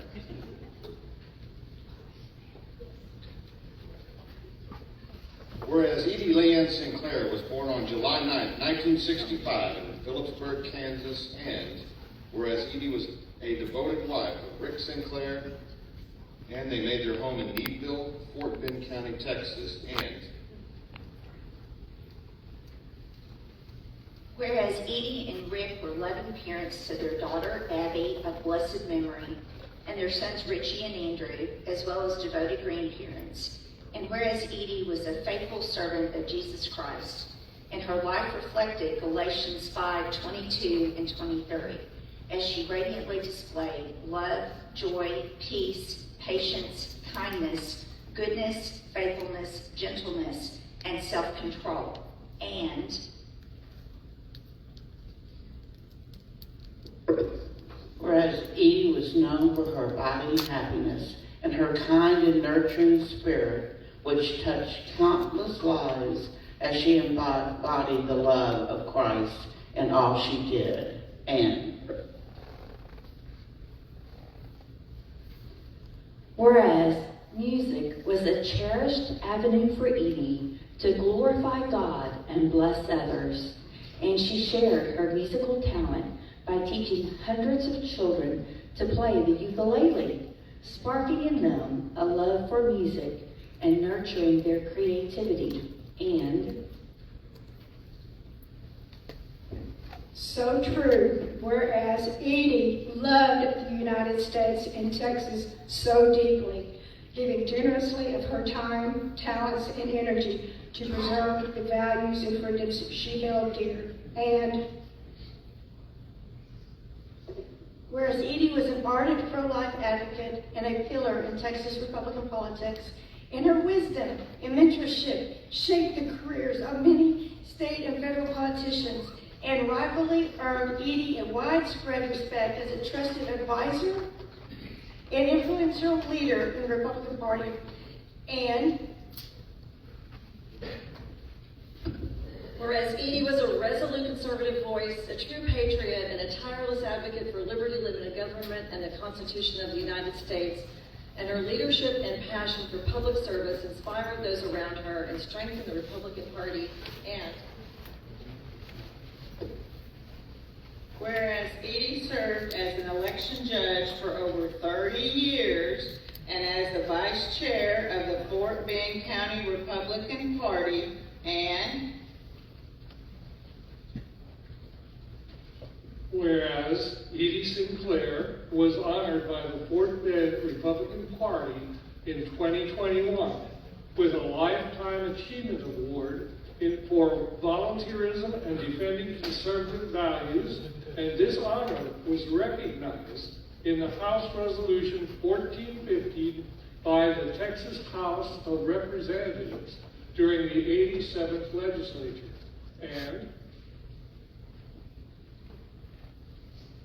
whereas Edie Leanne Sinclair represented Senatorial District 18 with honor, dedication, and unwavering commitment to conservative principles for 3 terms from 2016 to 2022 on the Texas State Republican Executive Committee.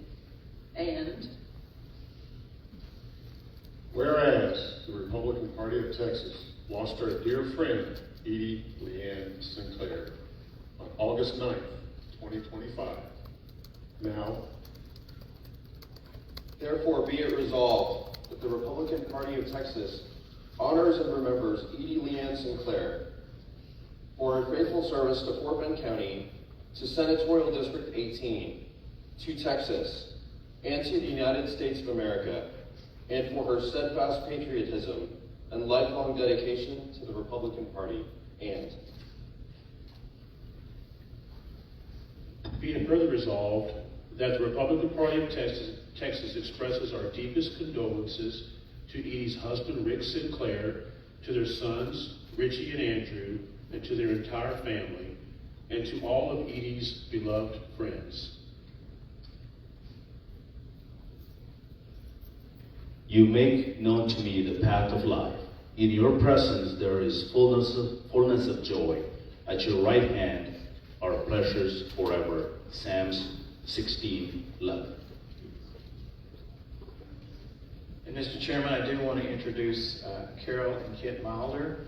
They are here on behalf of the family of Edie Sinclair. Thank you for being here.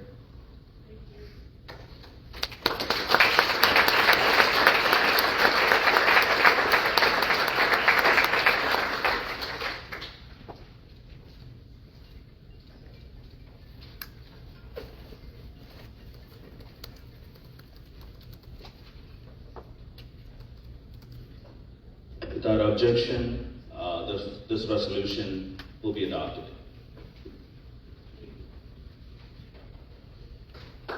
Thank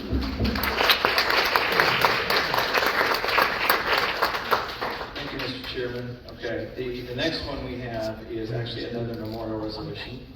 And this one is a resolution honoring the life and service of former State Representative Jody Laubenberg. It's my understanding that Jody was also a member of the SREC back in the 1990s, and she'll be sorely missed. So, on behalf of the Resolutions Committee, I move adoption of the resolution honoring the life and service of former State Representative Jody Laubenberg.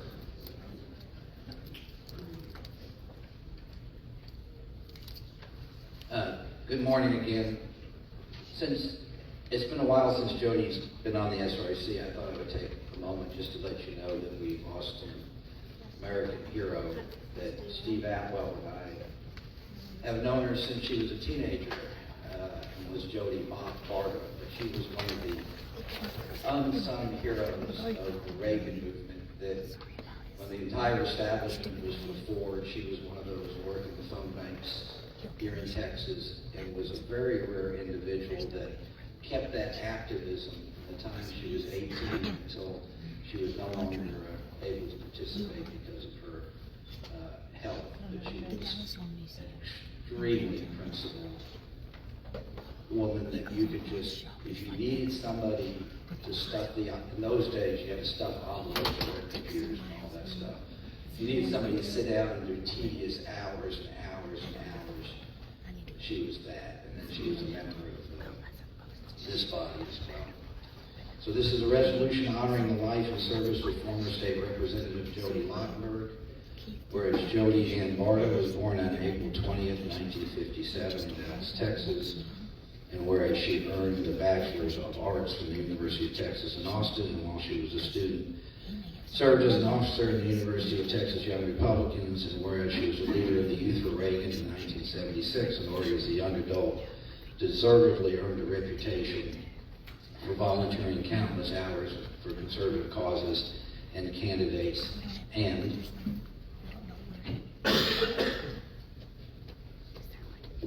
just quickly, she was one of my mentors, and I looked up to her, one of the first Republicans I met here in the Dallas area. Whereas she married Bob Laubenberg in 1994, and they raised 2 children, David and Liz. And whereas Jody Laubenberg was passionate about promoting conservative values in government, was a respected grassroots conservative, and a consistent presence at Republican conventions for many years, and whereas she served on the Texas State Republican Executive Committee from 1994 to 1997, and whereas she served at Parker City County City Council from 1999 to 2003.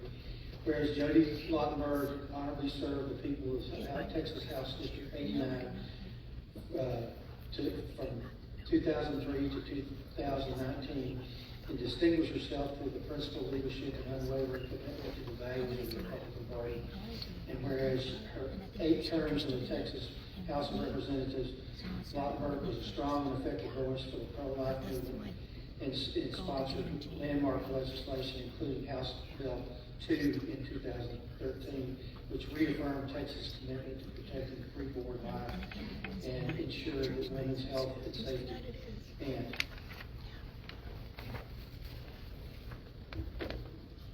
whereas Representative Lovenberg also championed tort reform, responsible budget management, private property rights, election security, and Texans' right to bear arms, and whereas she served with distinction as chair of the House Committee on Elections and the Committee on Public Health, and whereas her legacy is one of courage, conviction, and faithful service to the people of Texas, leaving an indelible mark on her state and party through her dedication to Republican values. And whereas Jody Lovenberg was a vivacious and dynamic powerhouse who truly loved Jesus and her family in Texas, now Jody was an amazing person. My city council member and a rep, and more than that, someone easy to talk to, easy to work with. Just call and ask and she will get it done. So therefore, be it resolved that the Republican Party of Texas mourns the passing of former state representative Jody Ann Lovenberg, a faithful conservative leader, public servant, and a tireless advocate for the principles of limited government, individual liberty, and the sanctity of life. And be it further resolved that we, the State Republican Executive Committee, honor our departed colleague and friend Jody, who in her life fervently promoted life, and whose legacy therefore will continue to give countless Texas children a future. And be it further resolved that the Republican Party of Texas extends our deepest condolences to Jody's husband Bob and their son David and his wife Jessica, to their daughter Liz and her husband Tyler, to their grandchildren Madeline, Declan, Emma, and Ava, and to their extended family, and to Jody's many friends around Texas.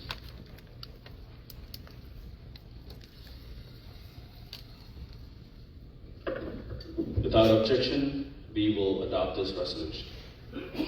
Thank you.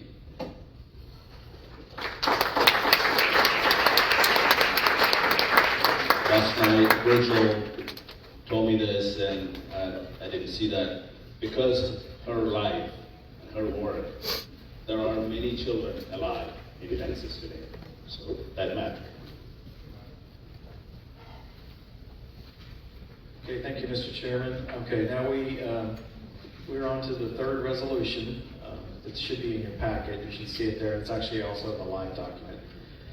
The third resolution is a resolution in support of Governor Abbott's designation of the Muslim Brotherhood and the Council on American Islamic Relations, CARE, as foreign terrorist organizations and transnational criminal organizations.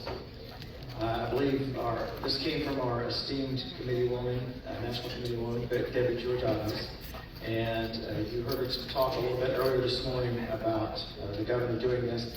You may recall that we actually did pass a resolution denouncing CARE several sessions ago, or several meetings ago, I shouldn't say sessions, meetings ago. And we also passed a resolution requesting that the Muslim Brotherhood be designated a foreign terrorist organization. Now that has actually been done by the governor. We should be very thankful to the governor for that. And because of that, this resolution was brought forward, and the Resolutions Committee is making a recommendation that it be adopted. So, on behalf of the Resolutions Committee, I move adoption of the resolution in support of Governor Abbott's designation of the Muslim Brotherhood and the Council on American Islamic Relations, CARE, as foreign terrorist organizations and transnational criminal organizations. We have a resolution. Are there any discussion on the resolution? Yes, sir. I am for this resolution, and it should pass without any debate, but my name is Paul Anthony Hale. I'm from SD1. And I know that a lot of the discussion at this meeting has been about kumbaya and all coming together, but our Republicans in the legislature right now have not demonstrated that they want to help us, other than Greg Abbott recently declaring what he declared. The first step in making this successful is to get these terrorist thugs out of our Texas checkbook. We are giving millions to these organizations. That's the first step. Thank you. Thank you, Paul. Any discussion against the resolution? Seeing none, all in favor, please press 1. Are we ready? We'll be ready in a second.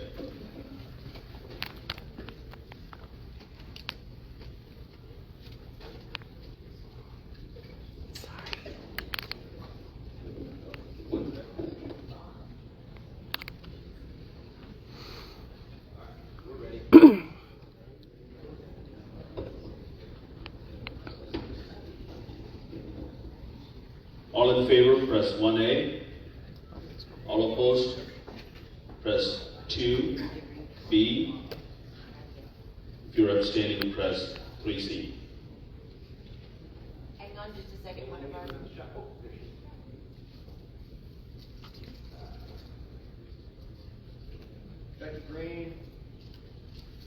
Becky Green, Joseph, Saki, Terry Kelly, Walter West. My controller's not working. Walter's not here. Yes, sir. That's right, Alex. Yeah, well, mine's not ready. Is that okay? A, yes. A. I'm for, yes, A.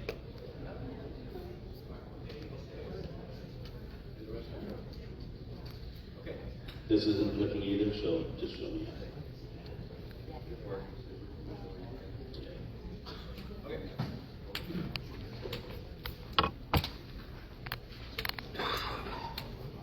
One.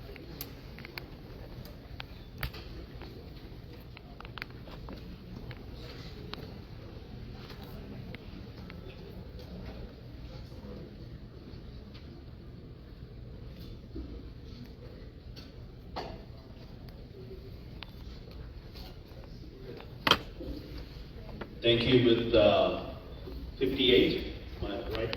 Yes. 58 yeas, the resolution passes. The next resolution is the resolution condemning the Texas Association of School Boards, TASB, and the Texas Association of School Administrators, TASA. And Mr. Chairman, as we bring this resolution up, there will be an amendment that we did receive in writing from Ms. Bentley that is going to change a little bit of this. So just so you know, that's coming.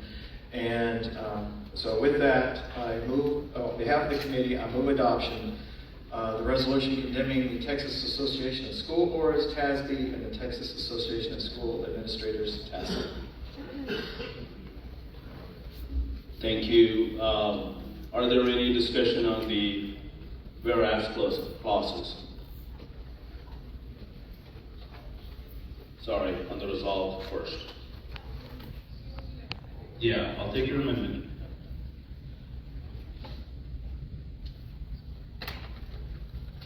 Kristen Bentley, SD1. If I move to amend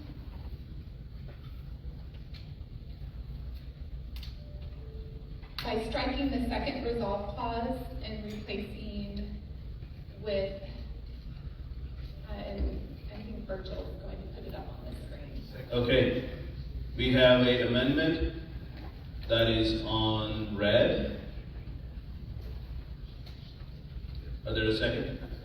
We have an amendment and a second. Would you, are there any discussion on the amendment?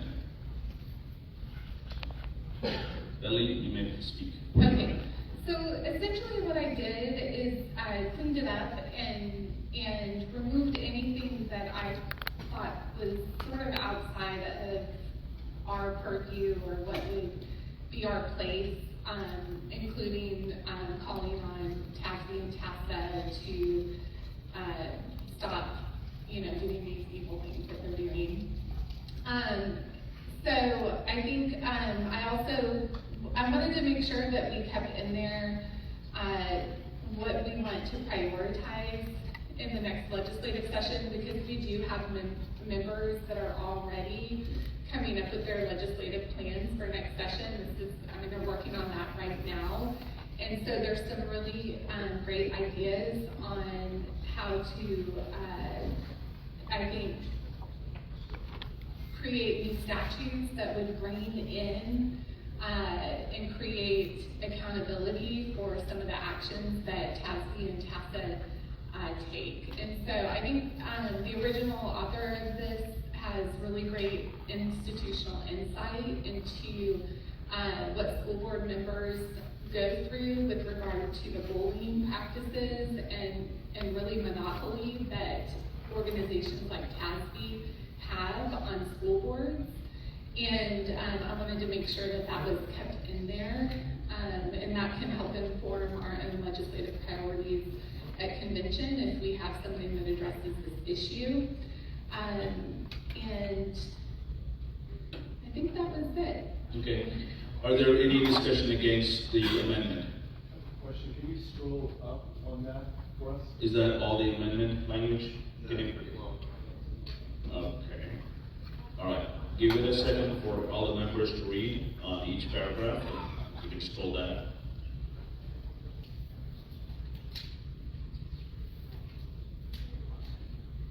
If I could just Scroll.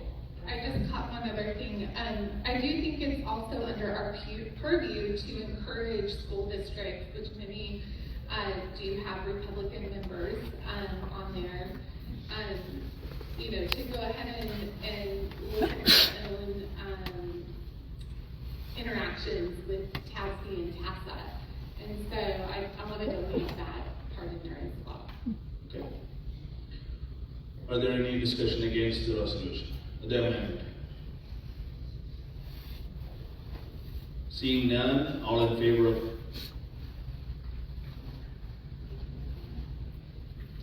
Request for information on 2E.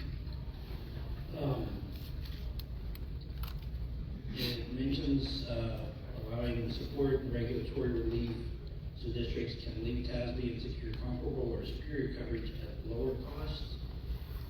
Do we know that we can definitely provide that they'll be able to get it at lower cost, or is that something that, honestly, I'm not trying to speak against it, it's honestly a question, I don't know. It's Brandon Moore, proxy for... proxy for SD21. SD21. The question is on the part E, if the legislator looks at it, and do we have a way to provide support at a lower cost? I am not advised on that. That is up to the legislator and the budget committee to make that decision at the time. Would it be appropriate would the author be acceptable to a friendly amendment to just strike at lower cost?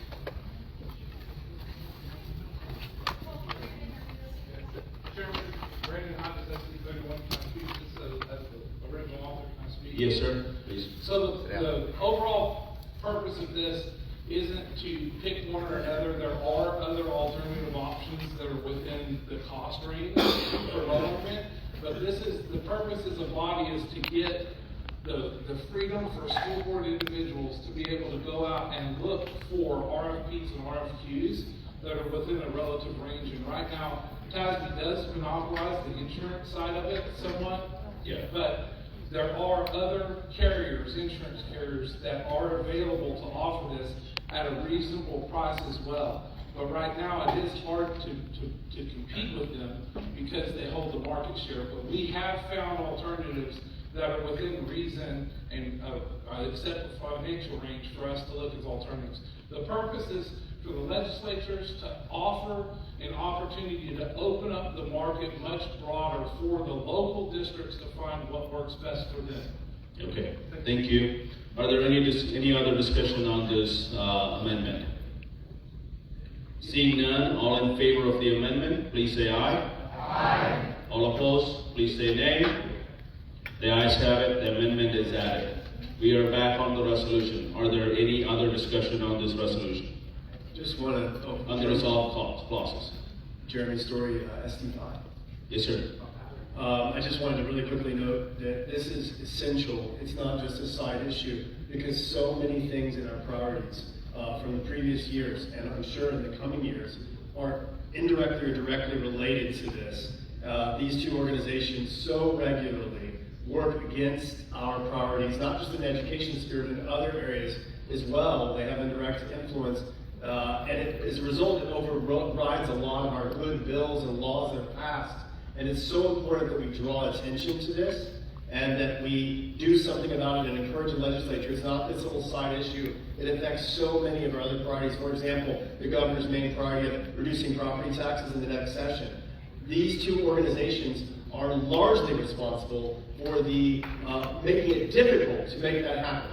So the degree that we can come against TASB and TASA is the degree to which the governor will be able to accomplish, and all of us, reducing property taxes in our state. Thank you. Amen. Any other discussion on the whereas clauses? Seeing none, all in favor of the resolution as moved, as amended, press 1. It works.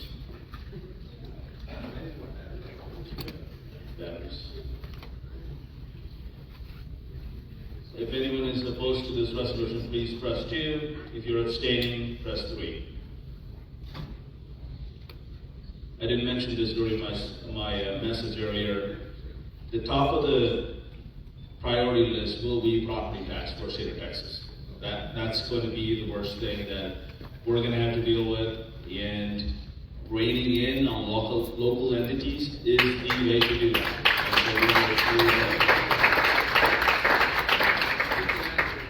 59-0, the resolution passes.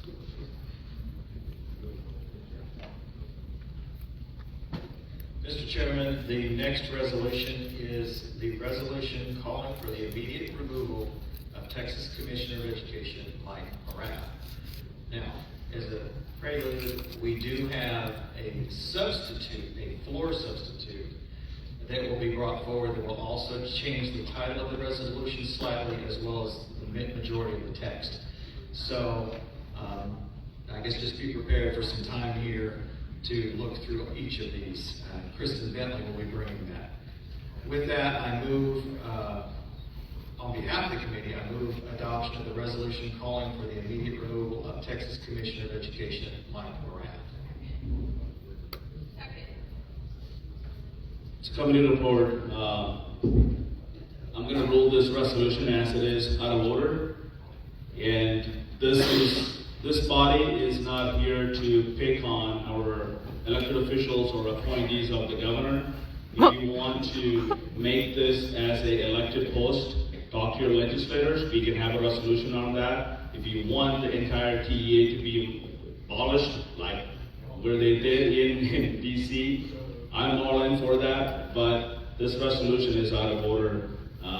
This will bring us to contradictions, and you'll get your chance. No, that is not. Stay here, and I'll recognize you. When I recognize you, you speak. You do not interrupt this meeting. Not on an appeal. Okay. So at this point, I ruled that resolution is out of order. Chairman, I appeal. Yes, sir. I appeal from the decision of the chair. Who are you?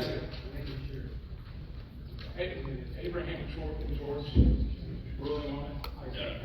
It's not out of order. I'd like to know where. Name and SD. SD 31, Brandon Hodges, SD 31. I apologize. Chairman, thank you for having me. I appeal the rule because where is it within our bylaws where this is not germane to what we're doing right now, and it's out of order. Before you ask for the details of the ruling, I need a second from you. You have a second? Kristen Bentley seconded. Okay. All right. Thank God for parliamentarians. Amen. Give me 1 second.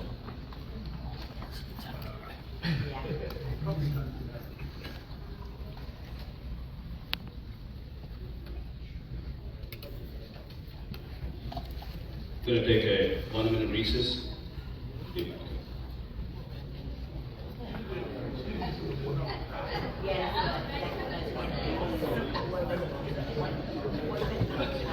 Saturdays, not weeks. Rachel Cooper, speaking. Okay, guys, this is one of the reasons you need to know Robert's Rules of Order. If you're going to participate in any sort of deliberative body, whether it be a partisan body like the SREC or a county executive committee meeting or a convention or caucus, or as an elected official, understanding the rules and how to interrupt anything that's happening from the chair or from the floor in such a way that you can either obstruct it or move it forward. This is how it's done.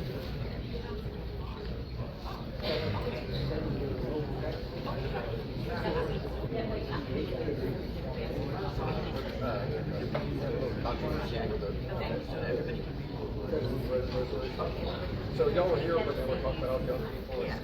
Okay. I want to hear all that. Were the college, were the young Republicans here also? They should, you can hear all that. This is their representation.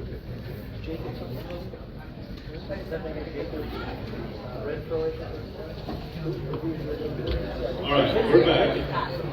Can you guys take your seat? I said 1 minute. I mean,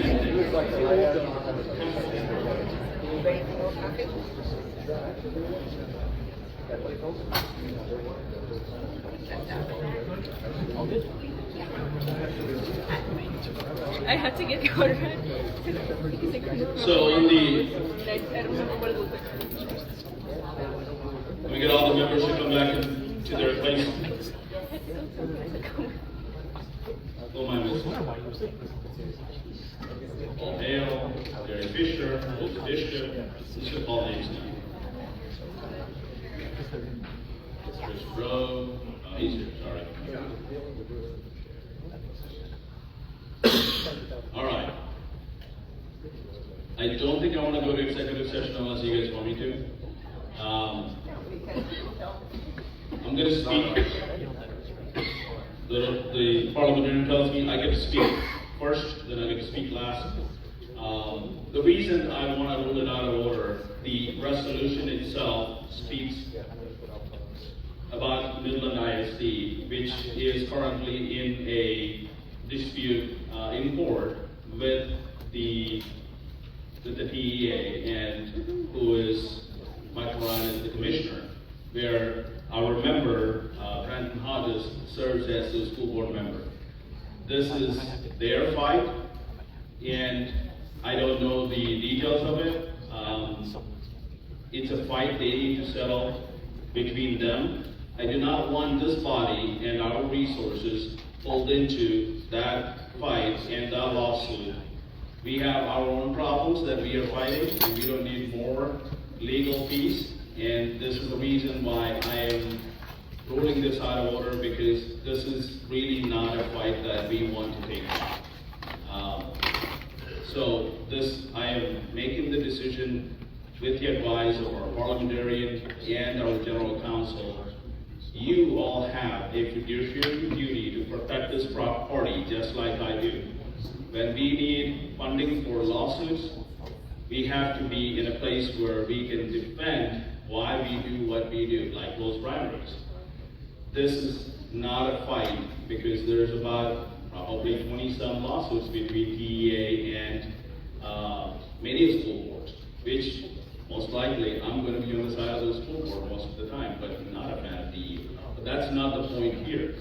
The point is, we have resolutions that does not fit the scope of the work of our party and the fiduciary responsibilities that Republicans in Texas have asked us to conduct and hold. So that is why I'm ruling this out of order. So you may speak now, sir. Brandon Hodges, SD31, and I am the current newly elected president of the MISD School Board, and I am unaware of any pending litigation or current litigation directed with the Texas Education Agency. And we have done it. Kristen Billy has worked very hard, the rest of the members, to remove and not make this narrow and broad, and I'm willing to abstain from voting on it just for conflict reasons. The point of this isn't to punitively damage Mike Morath, it's to raise awareness about how important education is and how Texas Education Agency is not moving at the speed and the velocity to improve student outcomes in reading, writing, and arithmetic at grade level. And everything that we do, if we don't change that, is counterproductive. So I will tell the body that Ms. Bivley, I want to get it to the floor to listen to the amendments, and then y'all can vote on the amendments, which it is a totally different version of this. It takes MISD totally out of it, and it does not ask for or imply the removal of Mike Morath. So that's my answer. So I am surprised the MISD board member does not know that TEA is investigating you all for your special education. You said lawsuit. It's a legal battle. It's a lawsuit. They are investigating you. Again, the amendment changes everything out of here, and I can abstain from voting, but I have The TEA is investigating you, and you have a resolution against the commission of the TEA. That is a clear conflict, pulling this body and this party into your conflict between the TEA. I respectfully disagree, sir. Brilliant. Chairman, Yes, ma'am. just a point of information or parliamentary. Who are you? Rachel Horton, I'm a secretary. Do you know who I am? All the rules, SD30. I do have just a quick question. If we rule this out of order, yes, if the resolution is ruled out of order, does that remove our opportunity to entertain the substitute that was constructed? You can bring up the substitute resolution at the new business, if the body agrees to it. But it would not be part of the resolution report? If it passes, it will be. Under new business, yes. We will not be discussing it at this moment.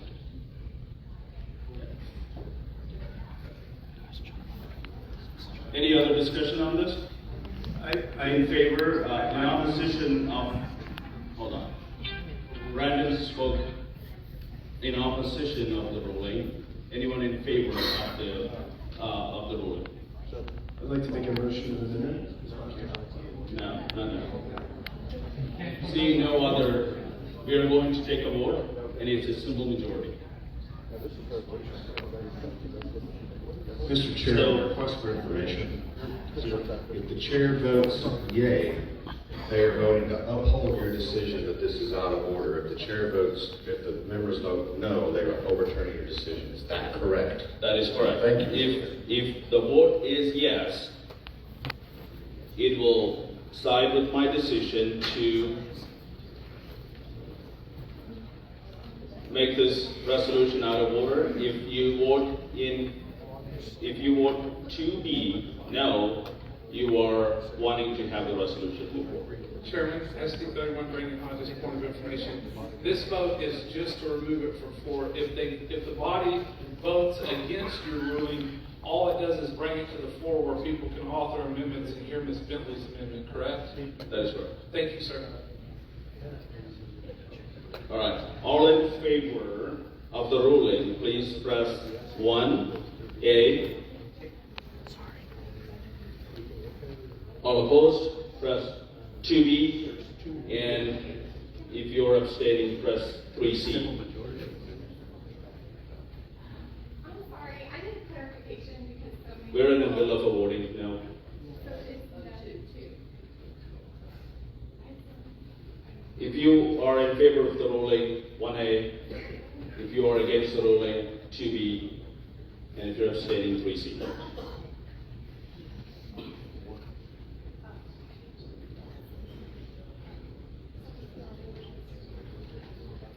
We need element number 5.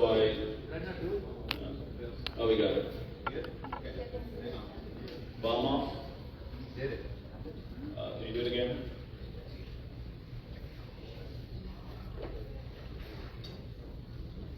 That is everyone. With the 32 yeas, 22 nays, the ruling stands. Next resolution.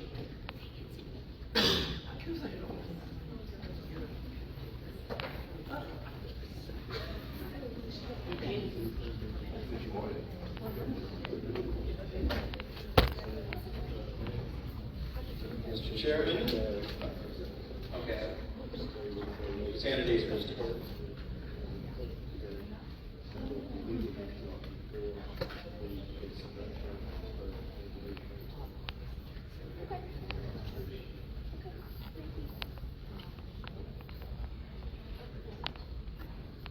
I know, I'm kind of all over the place.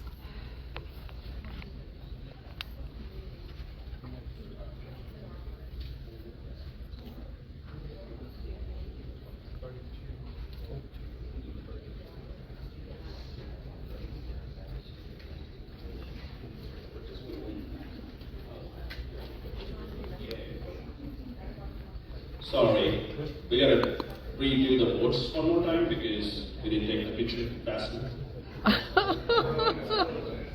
I'm blaming Virgil now. Officially. Just take it one more time if you're. It is. Oh, it's not a record vote. It's a simple vote. Yeah. Yeah. Okay, sorry about that. All right, the next one, the next resolution on the agenda is the resolution condemning candidates seeking Republican nomination without prior affiliation to the party and directing publication of candidate voting histories. Mr. Chairman, I move adoption, on behalf of the committee, I move adoption of this resolution. You're gonna hate me for this.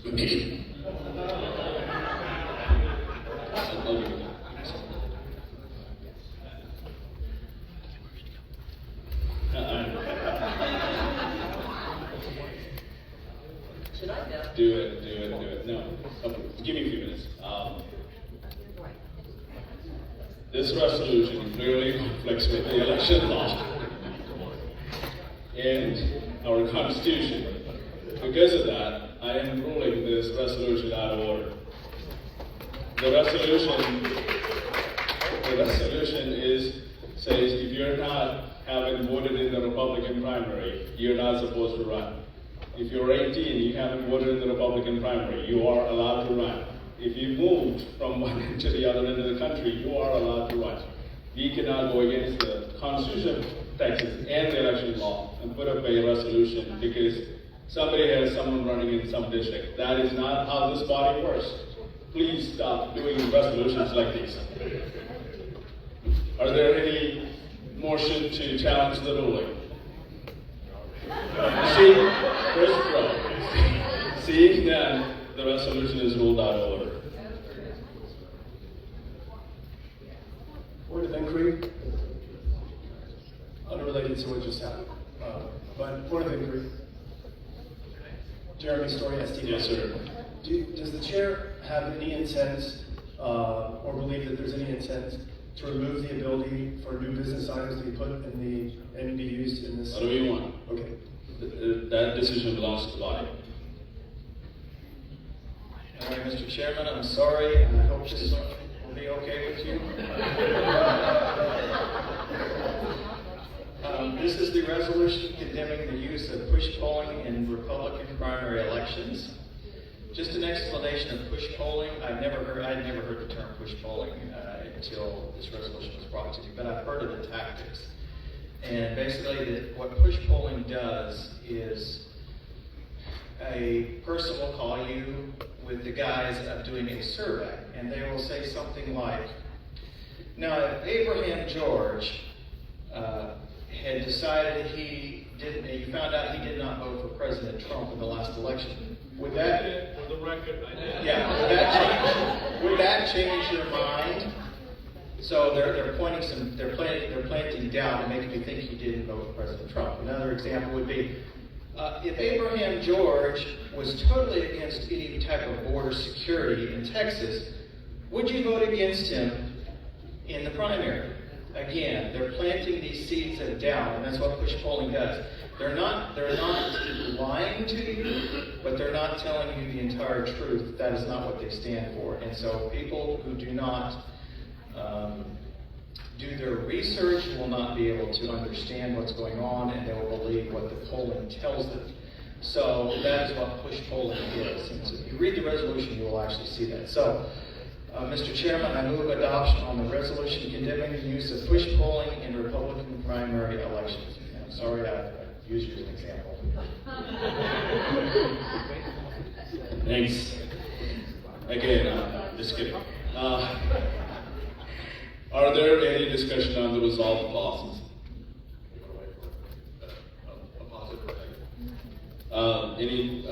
What do you got? Chris Burrow, SD.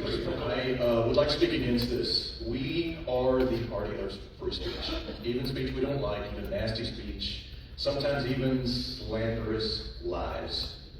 I know the rep who is doing this, and I know the person that they're running against. An absolute saint.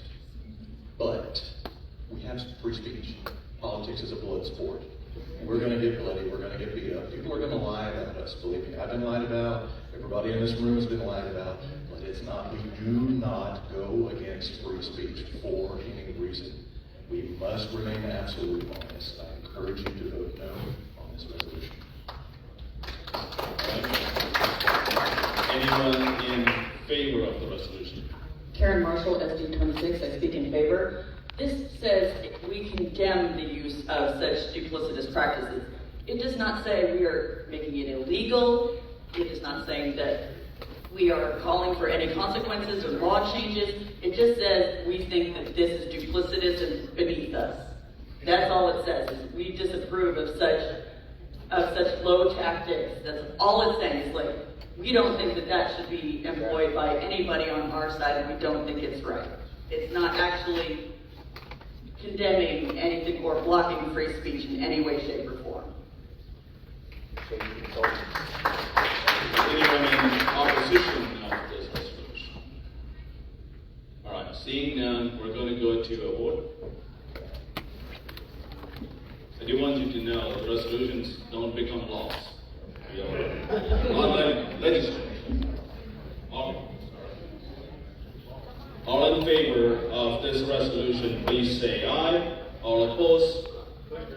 Clicker, 1A.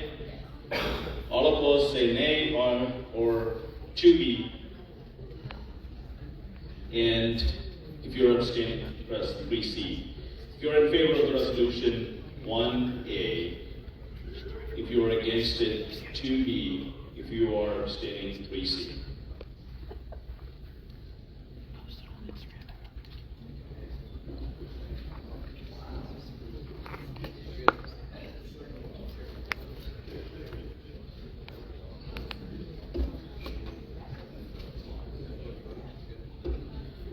Have all members voted? Okay, voting is closed in 3, 2, 1. Let's make sure. Yeah, with 44 yeas, 12 nays, and 3 abstain, the resolution passes.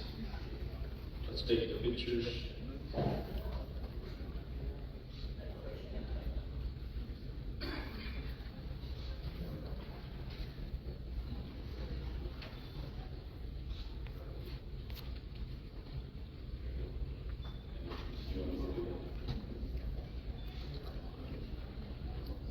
I'm going to recognize our Secretary, Virgil, for a second.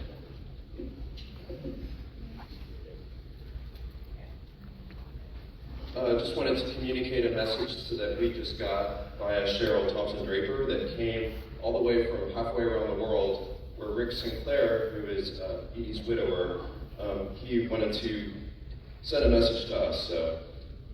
He says, I was able to watch the live stream sitting in a taxi around midnight here in Batam Island, Indonesia. Edie would have been so humbled and honored. Thank you for everything.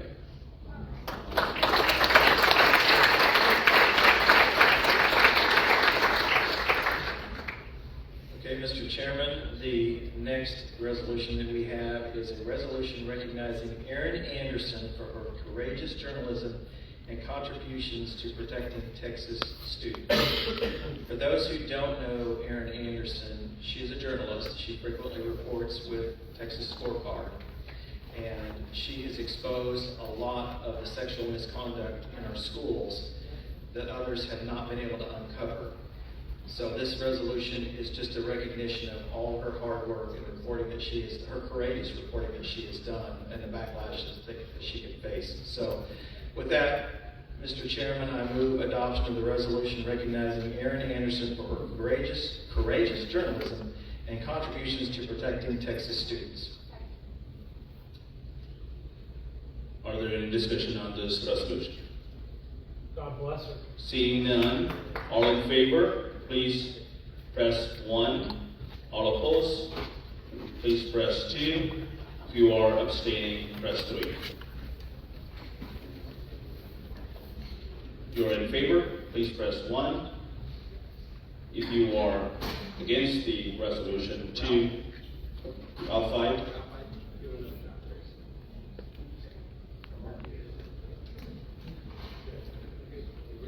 With 59 yeas and 0 nays and 0 abstain, resolution passes.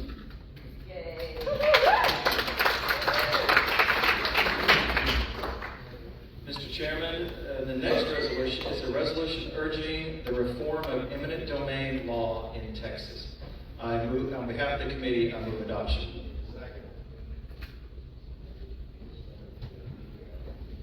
Are there any discussion on the resolve clauses? Are there any discussion on the whereas clauses? Seeing none, all in favor of the resolution, please press. Hold on, we're not there yet.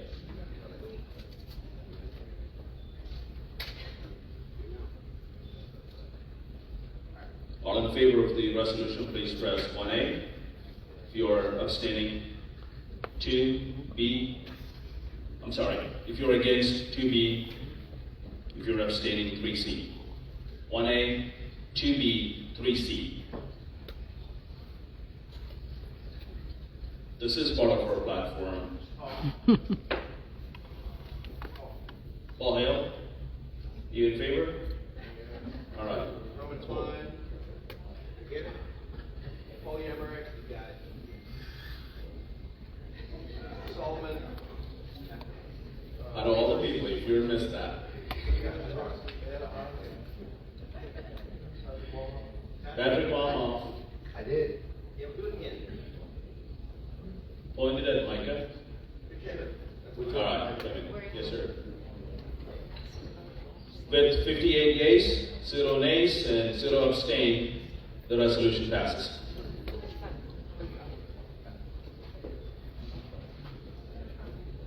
Mr. Chairman, you'll be happy to know I'm at the 10th resolution that came from the committee report.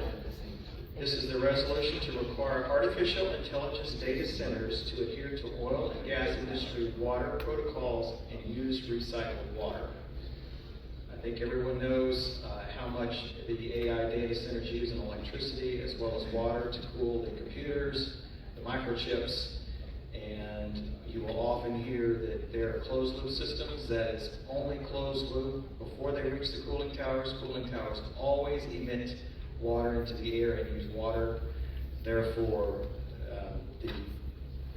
the resolution author presented this to us as a way of improving on this, and because we know these AI data centers are coming. So with that, on behalf of the committee, I move the resolution to require artificial intelligence data centers to adhere to oil and gas industry water protocols and use recycled water. Second. Are there any discussion on the whereas clauses or resolve? Seeing none, all in favor of this resolution, press 1A. If you are against the resolution, press 2B. And if you're abstaining, press 3C.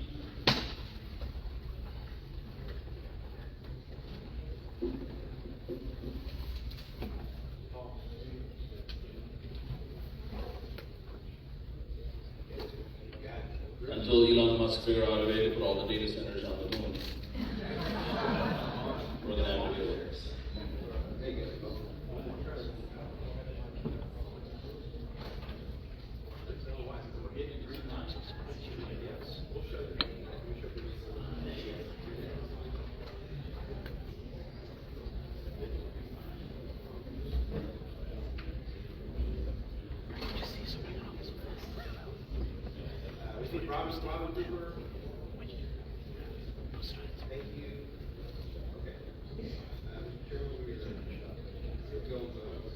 Okay. There's something wrong with the first 55 A's. 55 yeas, 56 yeas, 0 nays, 2 abstentions. The resolution passes. Well, the Secretary is here now to say, Mr. Chairman, that concludes the report of the Resolutions Committee.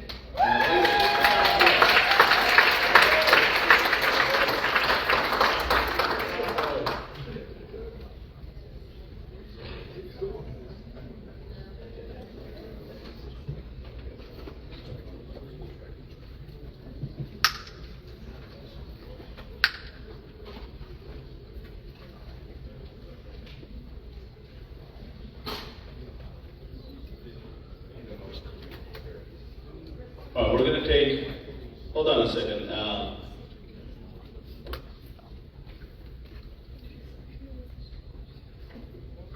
Chad, Sergeant, can I see you in a second?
Okay, we're going to redo the last vote.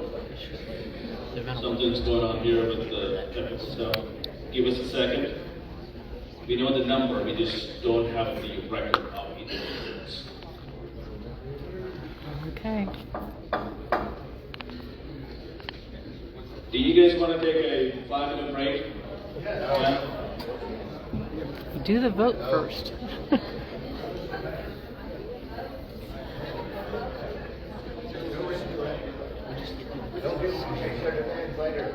All right, no break.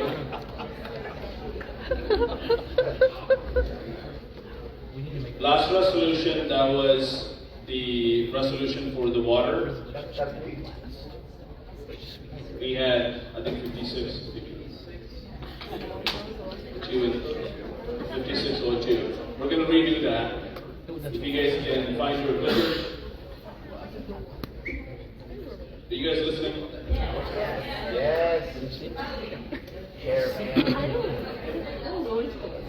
Chuck. Chuck. The water. Okay.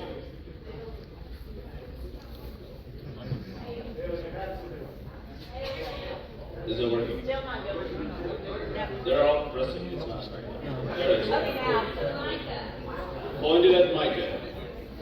All in favor of that resolution. You guys did favor it about a minute ago, so.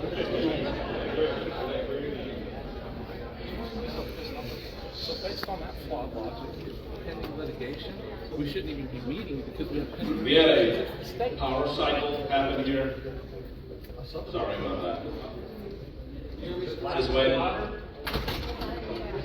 Jeremy's story.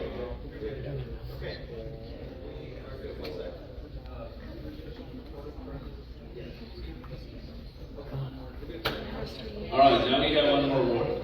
57 yeas, 0 nay, and 2 abstain. All right, good job. Thank you. That concludes the resolutions report. Next item on our agenda, I have a couple of county chair appointments. I'm gonna do that. Give me a second.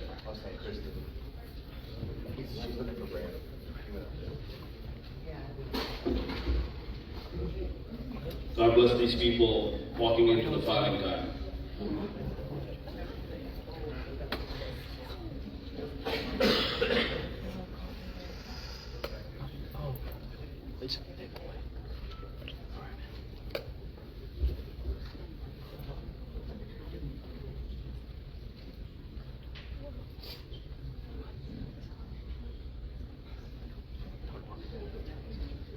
We have two county chair. All right, we have two county chair appointments. Garza County, Kathy Nelson, and Throckmorton County, Teresa Watkins.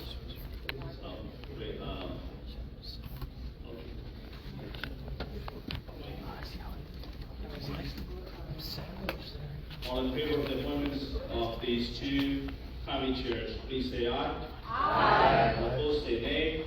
The ayes have it. They are appointed, ratified.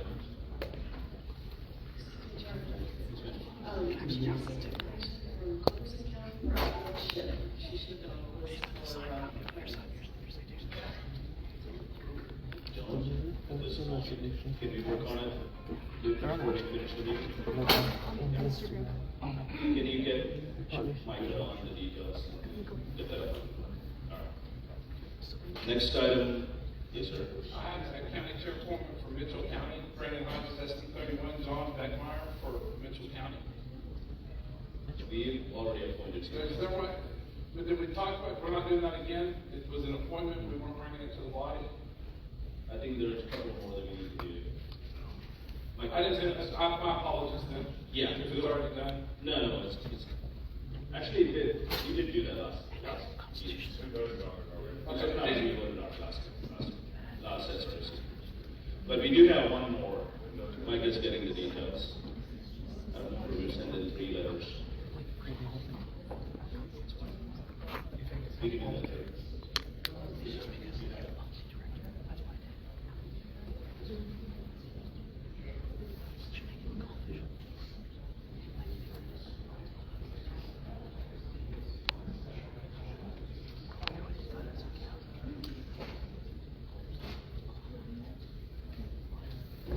Okay, this was a mistake on our part. We did have Evelyn Shep appointed at Culberson County. Without any objection, her appointment is ratified.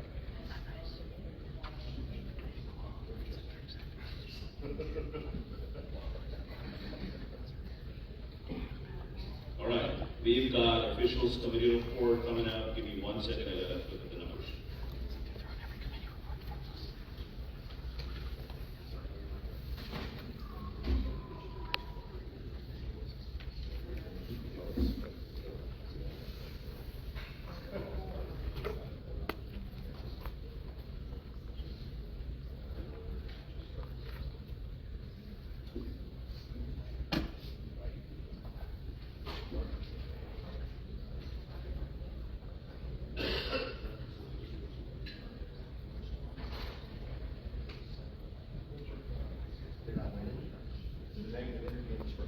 All right, the officials committee met yesterday.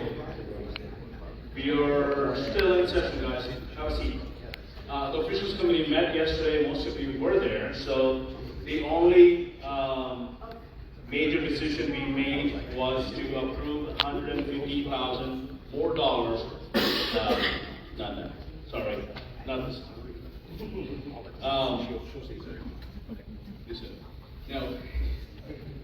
$150,000 for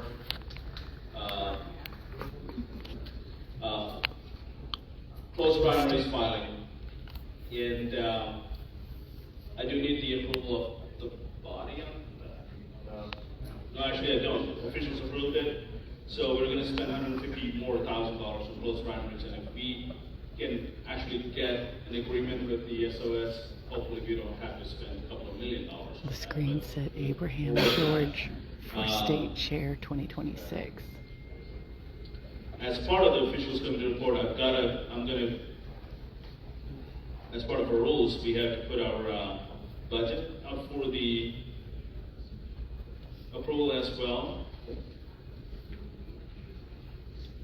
The budget is in the, it is not? Okay, we will come back to the budget in about a couple of minutes once they figure out the Mr. Chairman. Yes, ma'am. Becky Green, ST17, point of information. Yes, ma'am. Number one, I think you just addressed, why has the budget not been given to the body yet? And number two, why have the budget meetings not been noticed? I have not received notice. I believe in our bylaws, we have to have notice that the budget is being discussed by officials. We have to have those meetings noticed. Yes, we did. And Are you saying you did not get? I did not receive a notice that it is a budget meeting. Okay. We can talk about that. Okay. Give me one second.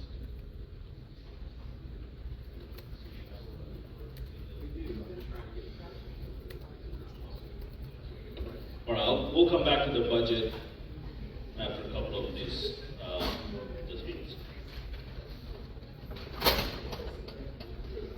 We do have a bylaw amendment and a rules committee, so I'm going to go with the rules committee report now, and we'll come back to the budget and officials committee. We'll serve lunch at 12:30, so we're going to get as much as possible in before the lunch.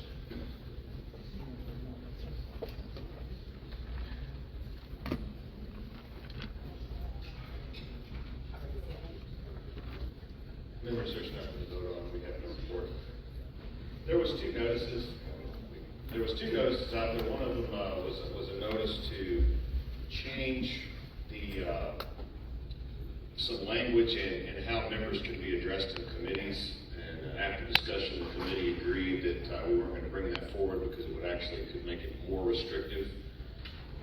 The other one was a notice to change some words to honorary and ex officio and move that around, but that was complicated because the one change we noticed had implications in other places in the bylaws, and we're about to create a big old train wreck.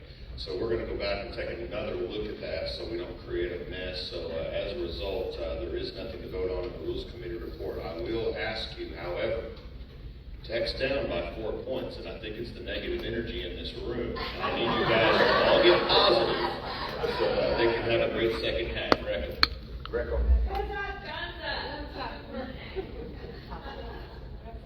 Oklahoma. No, Randy. Weirdo.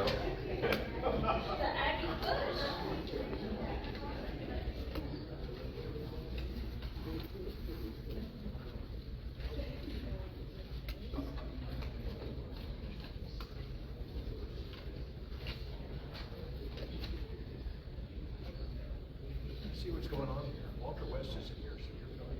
Walter's gay, I'm straight. Please text him. He's at a pride rally, he's not here.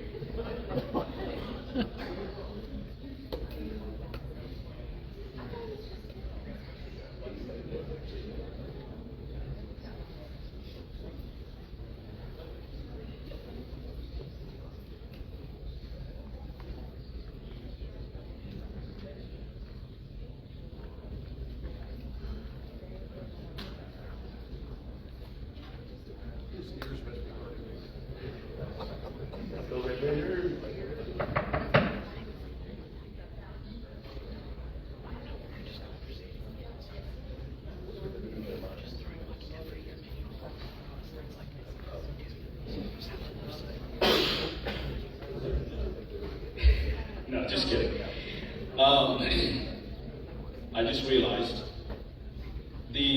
Becky Green, you're right. The officials committee call did not go to all of the members. It only went to the officials. And we will fix that, so we will not take up the budget today. We will send you the budget today, and we'll put it in the Google Drive, and we will call a Zoom call, so we can pass the budget before 31st, so we can operate the budget, we can operate the next year within the budget. Quick request for information. To be clear, we need to pass the budget in the month of December so that we can continue operating into January. So we'll all be looking for a special meeting call, correct? Yes, all of you will be looking for a special meeting call. We will make that happen, and probably this evening or tomorrow, and with the proper notice and the budget notice, and you will have the budget available to you today. Yes, sir. I would like to move to make the new business portion a special order at 1:50 or earlier to make sure that we do cover new business today. That's not how the business works.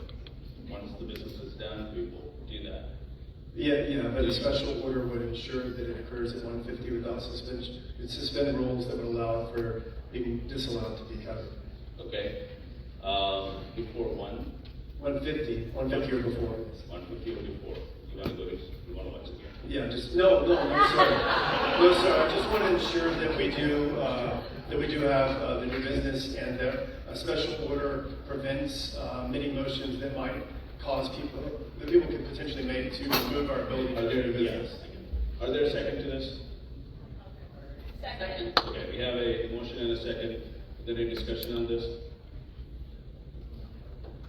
Okay, the idea is we are going to move the new business before 1:50 on our agenda. Any opposition? If not, without objection, we will move. Okay, all in favor? 2/3. It's 2/3 to change it. Yeah, it's a record vote. Yeah. Can you get the voting system going, Micah? It's not a suspension of the rules, it's a special order. It is, yeah. It is. Okay. If you are in favor of changing the order of the agenda to move the new business to the top. Hold on. Are you ready? 1, if you want to keep the existing agenda as is. 2, and if you are abstaining, 3. We're not adding anything, we're just changing the order.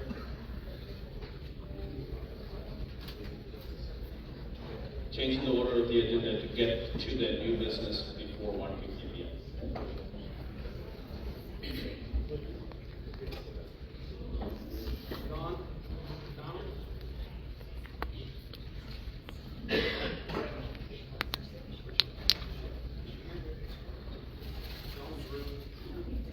To be clear, personally, I'm good with this.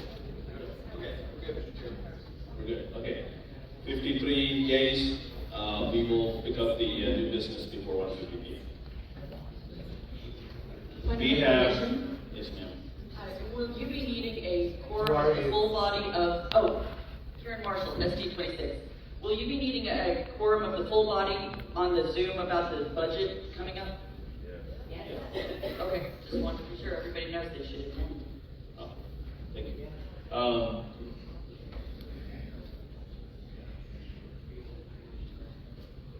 Yeah, one last thing that I need to do before we go to the committee reports is I am appointing 2 members to committees, Patrick Baumhoff to Partners and Coalition, and Greg Murphy to Resolutions. I'm sorry, Greg Carroll to Resolutions. He's a new member, he's added. Patrick Baumhoff is replacing David Wiley. Are there any objection to it? If not, all in favor say aye. Aye. Opposed say nay. Guys have it. You guys are appointed. Good luck.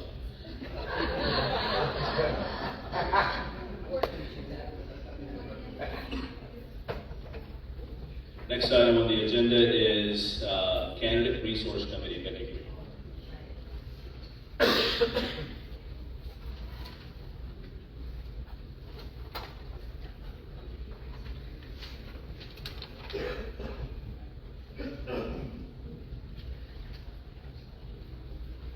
Members, this time it's going to be brief.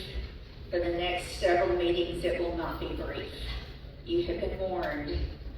Okay, so Candidate Resource Committee, our report is that we have, as of November 25th, 2025, $20,410.90 in our CRC account. I just want to remind everybody that we are the down ballot fundraising arm of this body. We support down ballot candidates, just think south of State House. When they win the Republican primary, we support them in the general election. We do not support people in the primary. We do not support State House and other races above that. We do support certain courts of appeals races, and we support State Board of Education races. Okay, so that just kind of think down ballot, JP, constable, sheriff, county judge, county court clerk, lower ballot races. This fund has been going on for a long time. It's very important, and it has always been the expectation of this body as far back as anybody can remember or recall, that every SREC member raised from your district $1,000 per year, per person, okay? So each Senate district is going to raise $2,000 per year, all right? That's what the expectation is for Candidate Resource Committee. I do also, and I want to recognize Committeeman Bruce Bishop for reminding me to do this. We had a little auction a couple of meetings ago, and I failed last time to announce the winner. We had a little earring auction, and it was a bit of a competition between the Texas A&M Aggies and the University of Texas Longhorns. And as an Aggie mom, not an Aggie, but an Aggie mom, it pains me to say that the Longhorns won that competition, and they raised $300 for CRC. The Aggies raised $250, so it was kind of close, but anyway, another reason to be in mourning right now, Aggies. Another reason, there will come a rematch later on. So anyway, that concludes my report for Candidate Resource Committee. By the way, would all my Candidate Resource Committee members stand up, please, and be recognized? These folks do, because they raise a lot of money to help a lot of Republicans get elected across the state, and so do you, SREC. Thank you.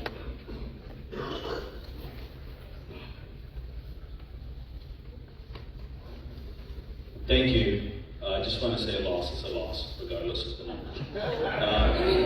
We're going to take a break, a lunch break now. The lunch is not set up here. That's why I want to take this break, because Justice Blacklock is going to come and speak to us, technically on our lunch hour, but since it's not set up here, we're going to go to the salon. Everything is set up, it's plated, it's good to go. We're going to have a seat, eat our lunch, and we'll come back. It's 12:08, let's come back at 1 o'clock. SREC members. SREC members only. Yes.